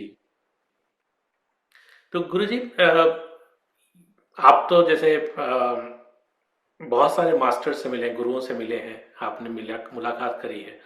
और मतलब चाहे वो रंजीत महाराज हों, चाहे वो योगी राज अमर ज्योति जी हैं, तो आपने इतने सारे मास्टर से मिले, गुरुओं से मिले, तो हमारे यहाँ तो हमेशा ये कहा जाता है कि भाई किसी से भी मिलो बट गुरु एक ही होता है, उसके पास ही रहो, ज़्यादा लोगों के पास नहीं जाना चाहिए। तो ये कॉन्फ्लिक्ट जो दिमाग में आता है लोगों को कि गुरुओं से ज़्यादा मिलूं ना मिलूं, किससे किसको अपना गुरु मान के चलूं, तो उसके बारे में थोड़ा बताइए कि इस कॉन्फ्लिक्ट को कैसे रिजॉल्व कर सकता है आदमी कि भाई जाऊं कि ना जाऊं अलग अलग जगह। ये कॉन्फ्लिक्ट भी कहाँ से आया, इसका मैं आपको रूट कॉज बताता हूँ, एकदम सरल हो। और बहुत सारे अनेक लोगों को ये कॉन्फ्लिक्ट है, आज भी है। ये हमारी संस्कृति की देन है। मैं आपको दोनों संस्कृति बताता हूँ फिर से। जी, ऋषि संस्कृति में हर विद्यार्थी कोई ना कोई ऋषि के गुरुकुल में जाता था सीखने। जी, कृष्ण भी गए थे, जी, राम भी गए थे, जी, है ना? हर एक अपने अपने गुरुकुल में गए थे, हर एक के कोई गुरु कोई ऋषि थे। जी, गुरुकुल में ही शिक्षा होती थी। जी, और जब कोई आप स्पेशलिटी विधि सीखना चाहते हैं जो कि वो गुरुकुल में नहीं है, तो वो ऋषि चिट्ठी लिख के देते थे या तो बताते थे, सामने वाले को रेफरेंस देते थे कि भाई ये मेरा विद्यार्थी भेजता हूँ, इसको ये सीखना है। रेफरेंस से आप दूसरे गुरु के पास जाते थे, वो सीखते थे और वापस अपने गुरुकुल में आ जाते थे। जी, और ऐसे अनेक विद्याएं प्राप्त करते थे लोग अलग अलग गुरुकुल में जाके। जी, so learning from different different masters, different विद्या, डिफरेंट स्पेशलाइजेशन जी, इज पार्ट ऑफ अवर ऋषि कल्चर। लेकिन हुआ क्या, उसके बाद में जो कुछ गुरु आ गए, एक कल्चर में डिस्टॉर्शन हुआ। They wanted to possess their students, कि मेरा कस्टमर दूसरे के पास ना जाए। I mean something of that sort of feeling was there. लेकिन जो जेन्युइन गुरुज थे, वो एक जमाना था कि अगर विद्यार्थी परिपक्व नहीं है, तैयार नहीं है और बहुत सारे मास्टर्स का संग करेगा तो कंफ्यूज हो जाएगा। जी, So at another level, there was a concern in the mind of the master that the disciple may go to different cultures and may get confused because he is not mature enough to understand. वो एक thought था जहां से ये thought आया कि you should not be meeting many masters. Ji, Let me tell you, right from the young days, school days, I had been exploring with many masters. But I met 100 plus enlightened masters for interviewing for a project. That was after enlightenment. There's no confusion. In fact, I know almost every branch of Adhyatma, almost every methodology. I have met all types of masters. Okay, I have participated in Kumbh Mela many places. I have talked to many Naga Babas also. I have experienced what they are doing. Amazing. And I don't criticize anything in my life. Everything under the sun has a purpose. Understand this thing. Ji Everything has its value. जी तो मैं दो बातें सीखा. एक तो never जज a person. Don't judge a person. Everybody has one's own journey. We are nobody to judge anybody. That is one thing. दूसरा, don't criticize anybody. Everybody has some utility, some value. Everything under the sun is useful. It may not be useful to you. That does not mean you criticize that. जी अगर ये दो बातें किसी के जीवन में आ जाए ना, तो अध्यात्म उतर गया. आप किसी के पास भी जाओ, किसी से भी सीखो. जी तीसरी बात, आजकल मैं ज्योतिष सिखाता हूं. उसमें जब गुरु और राहु का मिलन होता है तो गुरु चंडाल योग होता है. जी इसकी मैं बात करता हूं. गुरु चंडाल योग किसको होता है? There are students who do not learn the lesson of expressing gratitude for the master. जैसे अगर हम महाभारत की बात करें तो दुर्योधन दुशासन ने ग्रेटिट्यूड का लेसन नहीं सीखा था. पांडवों सीख गए थे. तो जो भी व्यक्ति मल्टीपल मास्टर्स के पास जाता है और अपना ग्रेटिट्यूड नहीं दर्शाता है, चोरी छुपी से ज्ञान चुरा लेता है, उनकी कुंडली में गुरु चंडाल योग होता है. सो जिसकी भी कुंडली में गुरु चंडाल योग होगा, उनका लेसन है learn to express gratitude to your master. Otherwise you will go astray. मतलब कि आपको ज्ञान फलेगा नहीं. The knowledge will not be useful to you.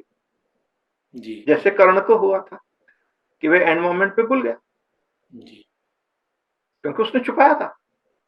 जी हालांकि उसका दोष नहीं था, उसको मालूम ही नहीं था उसके माता पिता कौन, लेकिन उसको दोष, वो शाप मिला कि वे एंड मोमेंट पे, उनके गुरु का शाप था कि एंड मोमेंट पे तो विद्या भूल जाएगा, और हकीकत में भूल गए जी और कर्ण की मृत्यु हो गई. So 3 lessons for everybody. Modern man also needs this thing. This is something that makes you human. Ji Everybody has one's own journey. We are nobody to judge or criticize anybody. Okay, that has to be a fundamental rule. It is a spiritual rule. We should not criticize. Okay? We should not judge anybody. And the most powerful lesson is learn to express gratitude. जी जो कृपा का भाव है उसको हमेशा कृपा को मानना चाहिए, और उसके लिए जागरूक रहना चाहिए. जी हाँ, ये देखो, ये जो अभी आज मैं नोट्स बना रहा था, मेरी गुरु चंडाल योग की हम बात करेंगे. आप भी अटेंड कर रहे हो ज्योतिष के जो है. तो गुरु चंडाल योग कैसे होता है? आज भी मैं देखता हूं कि कुछ लोगों की चोरी की वृत्ति होती है. जी गुरु चंडाल योग कहां से आता है? गुरु चंडाल दोष बोलते हैं, योग नहीं बोलते. वो कहां से आता है? तो जो विद्यार्थी गुरु की विद्या चुरा लेता है और गुरु का नाम नहीं लेता है ना, उसकी कुंडली में गुरु चंडाल दोष बनता है. आज भी बहुत लोग कर रहे हैं. एक चैनल से दूसरी चैनल वाले बेसिक चुरा लेते, अपने नाम पे चढ़ा देते. ये सबके जीवन कुंडली में आगे अगले जन्म में गुरु चंडाल दोष आएगा. जी जी जी लेट मी टेल यू, ये हमारी संस्कृति रही है जी कि गुरु के प्रति अभाव व्यक्त करना, ग्रेटिट्यूड दर्शाना, ये हमारी संस्कृति का भाग है. ये कब डिस्टॉर्ट हो गई मुझे नहीं मालूम, लेकिन डेफिनेटली हमारी संस्कृति डिस्टॉर्ट हुई है over the period of time. Somehow I see in the modern Bharat, जी criticism is very common. Gratitude is not seen at a mass level. Of जी course, there are very good students, there are very good masters who are teaching gratitude, and there's a big need there. But जनमानस में तो ये बातें तो नहीं है ना. जी आलोचना ही करते रहते हैं ज़्यादातर टाइम. आलोचना करना हमारी संस्कृति में एक आम बात है. कोई भी किसी की भी आलोचना कर सकता है. लेकिन कितने लोग हैं जो सुबह शाम ग्रेटिट्यूड एक्सप्रेस करते हैं, ईश्वर थैंक यू कि मैं जिंदा हूं, मैं उठा, मुझे खाना मिला. कितने सारे लोगों को खाना नहीं मिलता है. छत है सर पे, रहने को मिल रहा है। One should be grateful for everything. But that aspect of gratitude is somewhere missing. और इसीलिए गुरु नीच का होता है कुंडली में, गुरु चंडाल योग बनता है, और गुरु दुश्मन की राशि में जाके बैठता है, गुरु नीच का होना, ये सारे जो गुरु के दोष होते हैं, इसको गुरु दोष कहते हैं ज्योतिष में, और ये गुरु दोष कुंडली में पाए जाते हैं। और उसके ऊपर से समझता है कि व्यक्ति का कौन सा लेसन सीखना बाकी है, अगर वो सीख लिया तो वो दोष निकल जाता है। जी, क्योंकि आप तो ज्योतिष में भी ट्रांसफॉर्मेटरी मतलब रूपांतरित करने वाली ज्योतिष सिखाते हैं, ना कि डराने वाली। तो उसमें बहुत कुछ समझ में आता है कि पैटर्न रिकॉग्निशन करके ब्लाइंड स्पॉट हटाने के लिए आप ज्योतिष सिखाते हैं, जिससे कि लोग अपने जीवन को उजागर कर सके ना गुरुजी। यही तो उसका ज्योतिष ज्योतिष को ज्योतिष कहते हैं इसीलिए ना गुरुजी। ज्योति इश, ज्योति मीन्स फ्लेम, इश मीन्स ईश्वर।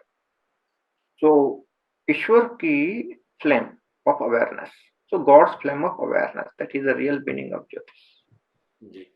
ज्योति भगवान की ज्योति है, भगवान की light, the light of God, the light of awareness of God, that is what ज्योतिष इज। जी। और वो हमें अपना पैटर्न रिकॉग्निशन के लिए और ट्रांसफॉर्मेशन के लिए यूज करना चाहिए। इसलिए मैं जो ज्योतिष सिखाता हूं उसको ट्रांसफॉर्मेटिव एस्ट्रोलॉजी कहता हूं।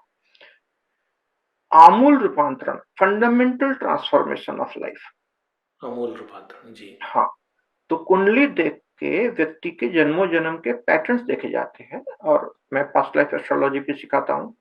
अनंत जन्मों के पैटर्न्स लेके आता है व्यक्ति, और वो ब्लाइंड स्पॉट्स बन जाते हैं, और व्यक्ति को समझता नहीं है कि मैं क्या मिस्टेक कर रहा हूँ। जी। जैसे कोई यंग आदमी है, सबको क्रिटिसाइज कर रहा है, किसी के प्रति ग्रेटिट्यूड नहीं दर्शाता, उसको ये मालूम नहीं कि ये गलत कर रहा है, लेकिन उसकी कुंडली बता देती है ये सारी बातें। तो अगर उसको कोई जागरूक कर देवे इसके प्रति, और उसको बात समझ में आ जाएगा, अरे ये तो मैं गलत कर रहा हूँ, उसका ट्रांसफॉर्मेशन हो जाएगा जीवन। That is what is transformative astrology. जी। तो गुरुजी, ये जो हमारा आपने अभी हमारे दर्शक भी कंफ्यूज होंगे थोड़े से पर ये जो आप एक तरफ जागरूकता की बात करते हैं, साक्षी भाव की बात करते हैं, एक तरफ शास्त्र की बात करते हैं, हवन भी है, ध्यान भी है, कश्मीर शैविज्म और जैसे बड़े बड़े शास्त्र, पशुपत शैविज्म, ये सारे शास्त्रों की बात है, एक तरफ ज्योतिष भी है। तो ये सब कैसे लिंक करते हैं, क्यों जरूरी है? मंत्र भी है, तो ये सारी चीजें कैसे लिंक करते हैं? लोग कंफ्यूज जाते हैं, क्योंकि लोग तो एक ही पाथ पे चल के, एक ही रास्ते पे चल के पहुंचना चाहते हैं। दो बातें हैं, मेरी बचपन की आदत में बताऊंगा, और फिर डेविड हॉकिंस के रिसर्च से कैसे कनेक्ट होता है ये भी बताऊंगा। जी। सिर्फ बचपन में मैं कभी कभी स्कूल से निकलता था ना, तो सीधा घर नहीं जाता था। मेरे स्कूल के सामने मेट्रो टॉकीज थी। जी। तो सबसे पहले मैं रोड क्रॉस करके मेट्रो टॉकीज में पिक्चर के जो पोस्टर्स लगे रहते थे ना, वो देखता था। जी।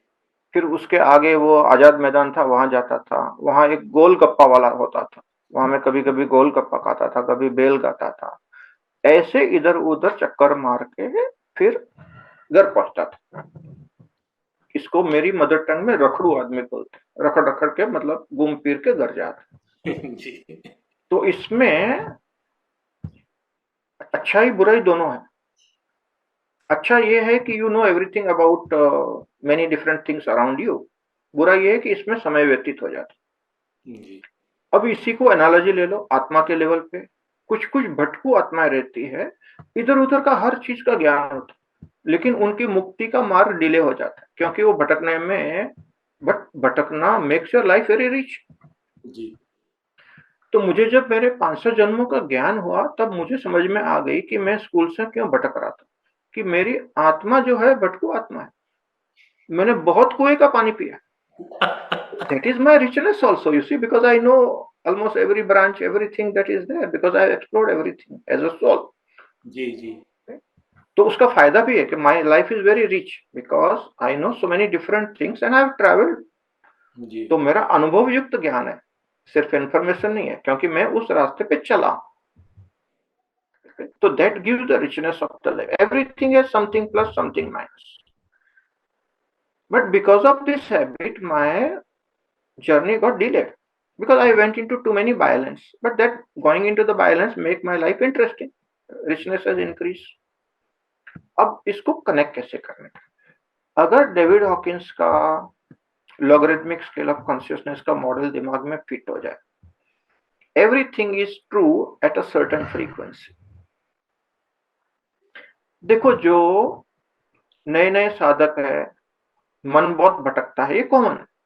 जी तो मन को पकड़ के एक बात पे लगाना उनके लिए मंत्र शास्त्र है। आप कोई भी एक मंत्र दीक्षा ले लो और मंत्र बोलो। जी तो 1 - मिलियन थॉट्स, मन को एक एकाग्र करो मंत्र के ऊपर, तो मन शांत होगा। उस बिगिनर के लिए वो जरूरी है। कोई एक्टिव है, डायनेमिक आदमी है, हवन करने से डेफिनेटली अवेयरनेस बढ़ता है। Because you have to do mantra chanting, you have to take care of the fire, आपको आहुति डालनी है, घी भी डालना है। हवन करने से अवेयरनेस बढ़ता है। जी havan will take you to a newer frequency, mantra will keep you lower, havan will take you higher, because there are multiple things. जी Okay, multi point awareness develop करते हो आप हवन के थ्रू। जी जी ओके, ध्यान करोगे, मन के परे जाओगे, तो पीवीएफ और बढ़ेगा। हर आइटम अपने लेवल पे सही है। इसीलिए बोलता हूं कि कोई भी साधना प्रणाली का क्रिटिसिज्म करना ठीक नहीं है। जी हर लेवल पे, अपने लेवल पे वो सही है, उसका आनंद लेना चाहिए। जिसको उसका उपयोग है उसको उपयोग करने देना चाहिए, देयर नथिंग रॉन्ग। उसी के जरिए जीव आगे बढ़ता है। तो हर फ्रीक्वेंसी पे एक ब्रेक थ्रू मिलता है। कोई आदमी कुछ नहीं करता है, चलो कम से कम मंत्र की एक माला करेगा तो उसको थोड़ा तो फायदा होगा, उसके लिए वो जरूरी है। कोई हवन करेगा उसको वो फायदा होगा, कोई स्तोत्रम चैंटिंग करेगा उसका फायदा होगा, जी कोई सिर्फ आनापान सती ध्यान करेगा, ब्रेथ को देखा, सांसों की माला, वो भी अच्छी बात है। कोई विपासना करेगा, कोई ये अपना 6 स्टेप निर्मल ध्यान करेगा, जो कि उसमें सीधा शिवत्व की एक्सपांशन की बात आती है, एनलाइटनिंग मेडिटेशन है। There are different types of meditation. साधक जो लेवल पे है, उस लेवल के वाइब्रेशंस है, वो उस लेवल की प्रणाली, उस लेवल की साधना, उस लेवल की टेक्निक्स को अट्रैक्ट करेगा। Like attract like is a universal principle. जी उस हिसाब से उसको वो मिल जाएगा और वहां से उसकी गाड़ी आगे बढ़ेगी। जी see what is going wrong, जो कि अपनी संस्कृति की डिस्टॉर्शन है। अब एक व्यक्ति गुरु के पास गया, और ये रियल किस्सा है। गुरु ने उसको बोला तुम सिर्फ एक ही बीज मंत्र का जाप करो, यंग यंग यंग। क्योंकि उसने, वो जब गुरु के पास गया तो उसका गुरु जानकार था। उसने देखा कि इसका तो हृदय चक्र खुला हुआ नहीं है, आगे नहीं बढ़ सकता, तो हृदय चक्र खोलने के लिए बीज मंत्र दिया, जो हम सब जानते हैं अभी। तो उसके बाद में वो अपने गुरु को मिला ही नहीं। अब जिंदगी भर वो वही मंत्र का जाप करते, क्या होगा? जी हृदय चक्र खुल के ओवर एक्साइट हो गए, उसकी एनर्जी ऊपर उठनी चाहिए, उसने वो किया नहीं, गुरु को मिला नहीं, गुरु फिर देह त्याग कर दिया। अब गुरु दीक्षा मिली है, अनाड़ी आदमी पकड़ के बैठ गए। ऐसे लोगों को तकलीफ होता है। जी अलग अलग लेवल पे अलग अलग प्रकार की साधना होती है जहां से ब्रेक थ्रू मिलता है। इसको मैंने अपनी भाषा में, साइंटिफिक लैंग्वेज में, चेंज ऑफ व्हीकल की बात की। You need to change your sana, you need to change your methodology, vehicle for higher breakthrough. तो प्रगति होगा, नहीं तो नहीं होगा। जी तो ये समझ होनी चाहिए, और ये समझ तो गुरु के संग रहने से ही होती है। नहीं तो अपने हिसाब से किताब पढ़ के या तो गूगल महाराज की कृपा से, तो लोग इंफॉर्मेशन से ज्यादा कंफ्यूज हो रहे हैं दुनिया में आज। जी प्रगति नहीं हो रही है। People are over burden with too much of information. जी रास्ता बताने के लिए गुरु का होना आवश्यक है, गुरु जी आपके हिसाब से? जी मैं बड़ा लकी आदमी हूँ कि मुझे सैकड़ों गुरु मिले और पर्सनल कनेक्शंस। जी मैंने कृष्णमूर्ति से भी बात की थी, जी जब अगली बार आए तभी पर्सनल टच था मेरा। मैंने उनकी ऑरा में बुद्ध को देखा था, ऑरा रीडिंग कैपेसिटी मुझे तभी भी आ गई थी। Buddha was talking through him. I have seen with my eyes, two eyes, open eyes or a reading. Okay. Osho के साथ में बातचीत हुई थी, उनके छोटे ग्रुप में बैठ के उनसे सीखना हुआ था। दादाजी के साथ में तो 20 साल तक रहा, 20-22 साल, जब तक उन्होंने देह त्याग नहीं किया था तब तक साथ में रहा।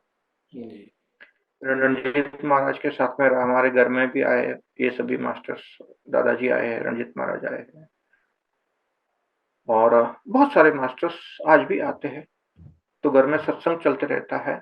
It's a blessing. और ये भी कैसे हुआ मैं आपको बताऊं, तो मेरे पूर्व जन्म के बहुत सारे पुण्य कर्म का उदय हो गया। उस पुण्य कर्म की वजह से मुझे मास्टर्स मिले और जीवन आसान हुआ। सबको मास्टर्स नहीं मिलते, मुझे तो अनेक मिले, क्योंकि मेरे बहुत पूर्व जन्म के पुण्य कर्मों का उदय हुआ, इसकी वजह से हो गया। आपके पास तो रेवरेंट भी पहुंचे थे आपके घर तक, रेवरेंड एलेक्स ऑर्बिटो भी हमारे घर में आए थे, और गुरुमा का एस्ट्रल सर्जरी भी हुआ था, साइकिक सर्जरी। मेरा फिजिकल हुआ था 2004 में, पहली बार मैं उनके टच में, और मेरे घुटनों की सर्जरी की थी उन्होंने हाथ से। उसके बाद में तो फिर 10-15 बार मिलना हुआ। और मेरा जो साइंटिफिक रिसर्च था रेवरेंड के साथ में, अनेक मीटिंग हुई। मैं उनके ट्रस्ट का ट्रस्टी भी बना, फिलीपींस में गया था, बहुत सारे लोगों को भी लेके गया था। आप भी थे उसमें, फिलीपींस कैंप में थे ना। हमने बहुत सारे रिकॉर्ड्स किए, करें मिरेकल्स रिकॉर्ड किए हमने, ऑडियो वीडियो से भी लिया था, तभी ऑपरेशंस करते हुए भी वीडियोग्राफी की थी, फोटोग्राफी की थी। मेरा रुचि क्या था, at what frequency Reverend was vibrating from where he can do all that miracles. Okay. और ये मेरा रिसर्च सक्सेसफुल हुआ और मुझे वो बात समझ में आ गई। एक हमारी प्राइवेट मीटिंग हुई थी बॉम्बे में, 1 घंटे की, रेवरेंड के साथ में। And the meta masters are there who are guiding him from the other dimension. That's how the psychic surgery is done. And I got connected to the meta masters. And meta masters offered me, and Reverend asked me, would you like to continue this art after I leave? That offer was there. And I could connect, and meta masters were guiding me, so I know exactly how the psychic surgery is being done. और अगर आपको मालूम होगा तो मैंने masters के साथ में वो साथ चला था। कुछ चमत्कार मेरे हाथ से भी हुए थे, जो रिकॉर्डेड है। बातें तो समझ में आ गई। Okay. And I started vibrating at that high frequency from where all this has been done. पूरा PVF का विज्ञान है। The higher you vibrate, more the miracles you can create. Okay. So at what level he was vibrating, how he was doing, all that first-hand experience at his frequency I experienced. ये मेरा scientific research रहा कि कौन व्यक्ति कौन सी frequency पे vibrate होता है और क्या बात करता है, क्या अनुभव होता है, क्या मिरेकल्स होते हैं। ये सब रिकॉर्डेड है, आप भी थे उसमें, पूरा रिकॉर्डिंग हुआ था, सारे मिरेकल्स रिकॉर्डेड है। गुरुजी के 1000 से भी ऊपर जाते हैं लोग? बिल्कुल। So there are lots of things. Higher level पे कहीं भी लिमिट नहीं है। There are many things. पर डेविड हॉकिंस तो लिखते हैं कि 1000 से ऊपर बॉडी सह नहीं पाती, बॉडी नहीं रह सकती, ऐसा है क्या? हाँ, बॉडी विलीन हो जाती है। ऐसे भी मास्टर्स मुझे मिले हिमालय में कि देखते देखते वो गायब हो जाते हैं। When you vibrate very high, the physical molecules will separate. तो ऐसे विलीन हो जाते हैं। फोटोग्राफी नहीं आती, मैंने खुद ने फोटो लिए ऐसे मास्टर्स के। जी। तो ये सच है। But when you come down, the body will come back. वाह जी।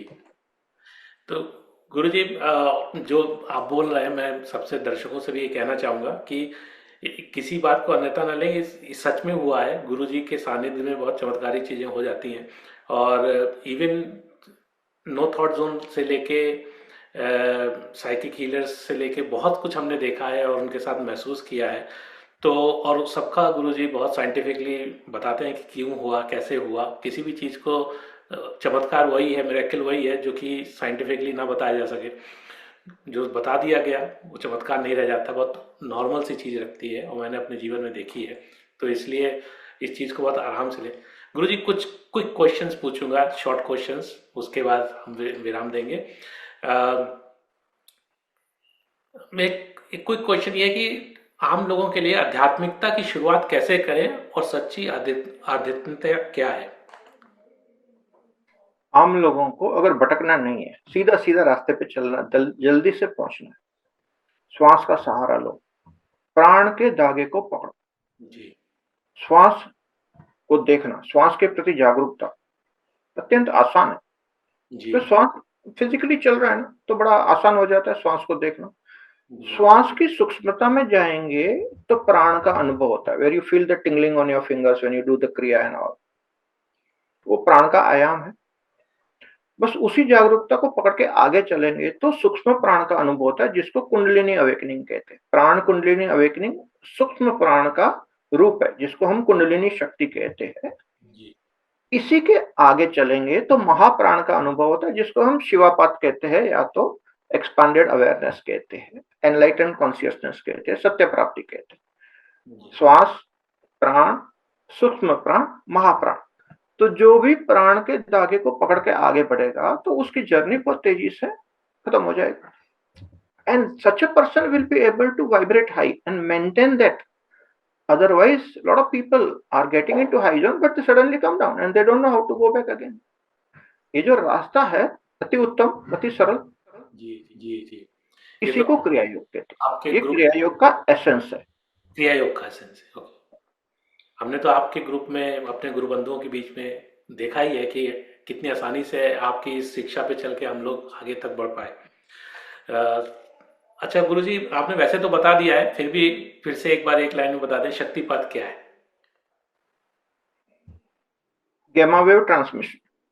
जी और हीलिंग क्या है? Experiencing love. Experiencing love. Wow, nice. और जीवन क्या है गुरुजी? एक्सप्लोरेशन।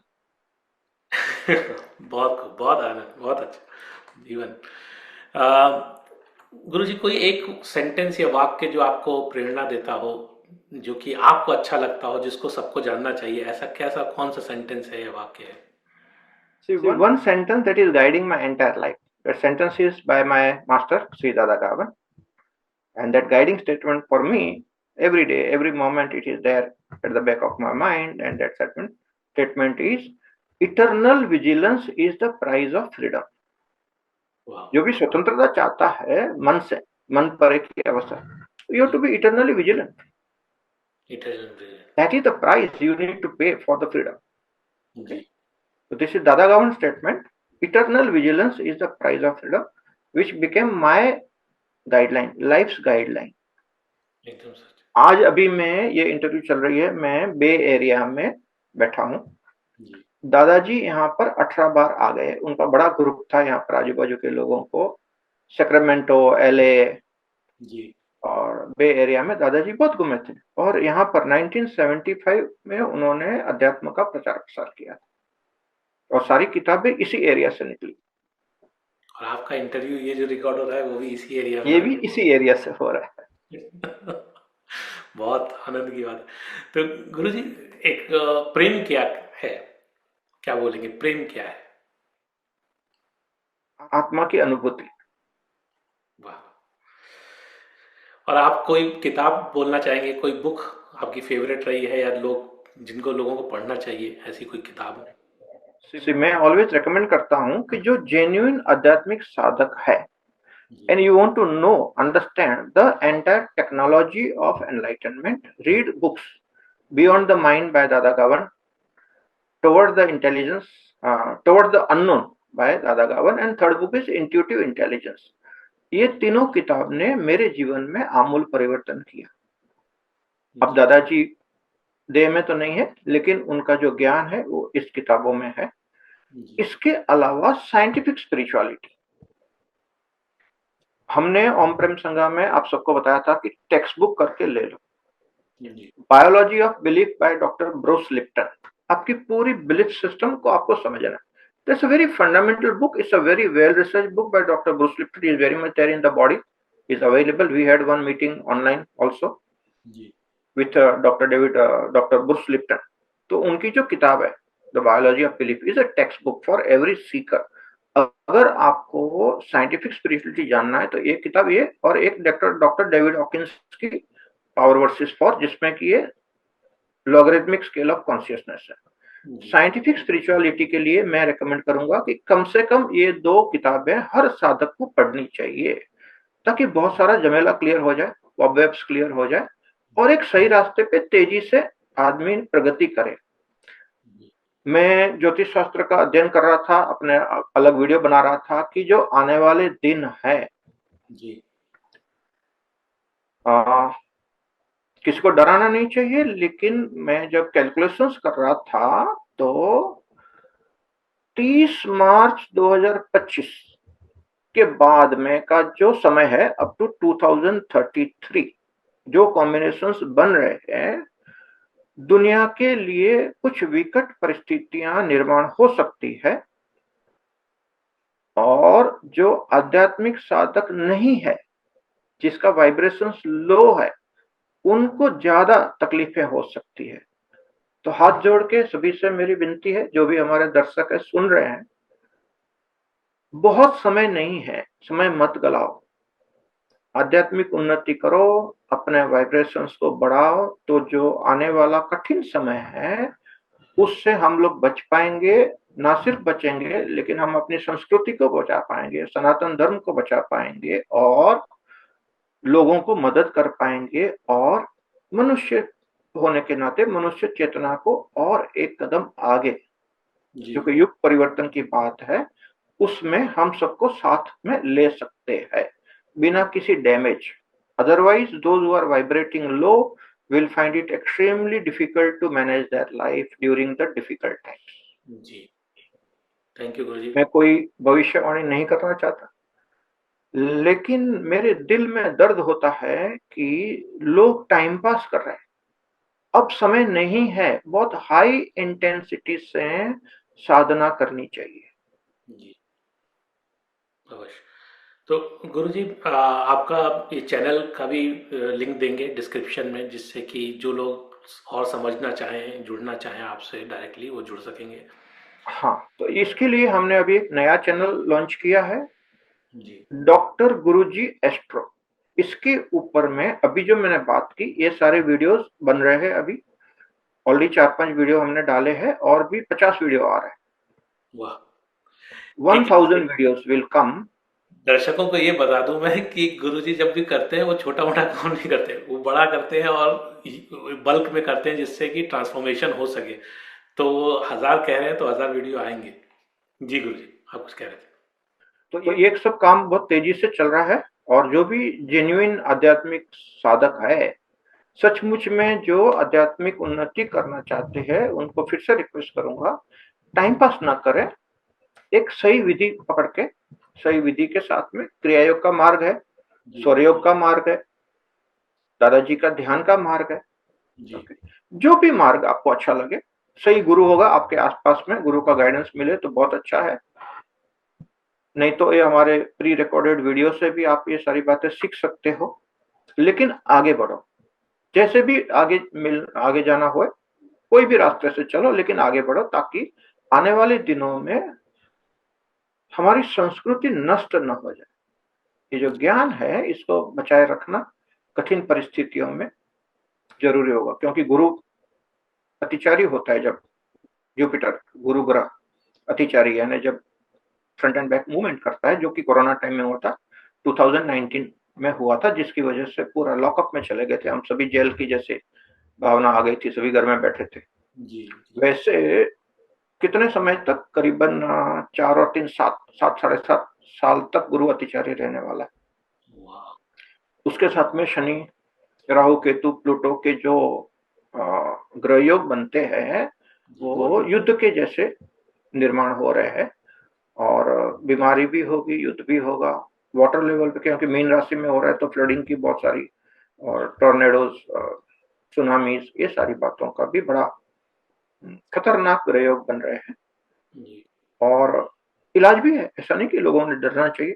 हमारी चैनल तो इसीलिए खोली है कि कोई डराए नहीं, और डराने वाली बातें नहीं, इलाज की बात है, उपाय की बात है उसमें। तो उपाय ये है कि हम अपना वाइब्रेशंस को बढ़ाएँ, हम अपने पीवीएफ को बढ़ाएँ। जी। ओके? और जितना पीवीएफ बढ़ेगा उतना हम अच्छे से वो तकलीफ वाला जो समय आने वाला है उसको हम सहन कर पाएँगे और आगे बढ़ जाएँगे। जी, जी। तो गुरुजी आपका तो ऑनलाइन लर्निंग प्लेटफॉर्म भी है, एलएमएस सिस्टम भी है, तो उसका भी लिंक अगर चाहें तो दे सकते हैं इसके डिस्क्रिप्शन में, तो लोग जुड़ सकते हैं, जिनको सीखना है, ऑनलाइन सीखना है, वो वहाँ पे पेमेंट करके सीख सकते हैं। हाँ, मैं आपको लिंक देता हूँ, आप वीडियो के डिस्क्रिप्शन में डाल सकते हैं। हमारा जो स्टोर है, मेरे करीबन 2000 वीडियो है, जो मैंने बहुत सारे प्रोग्राम बहुत अच्छे से सिखाया है। जी, सी बात ऐसी है कि लोग ढूँढ रहे हैं कि ये ज्ञान कहाँ मिलेगा। जी, बहुत मेहनत करके 4 साल लगा हमको ये सब वीडियो बना के ढंग से हमने चढ़ाया, 4 साल जी, मेहनत की है। और वो इसलिए की है कि ये जो ज्ञान है वो मेरे मरने के साथ में लुप्त ना हो जाए।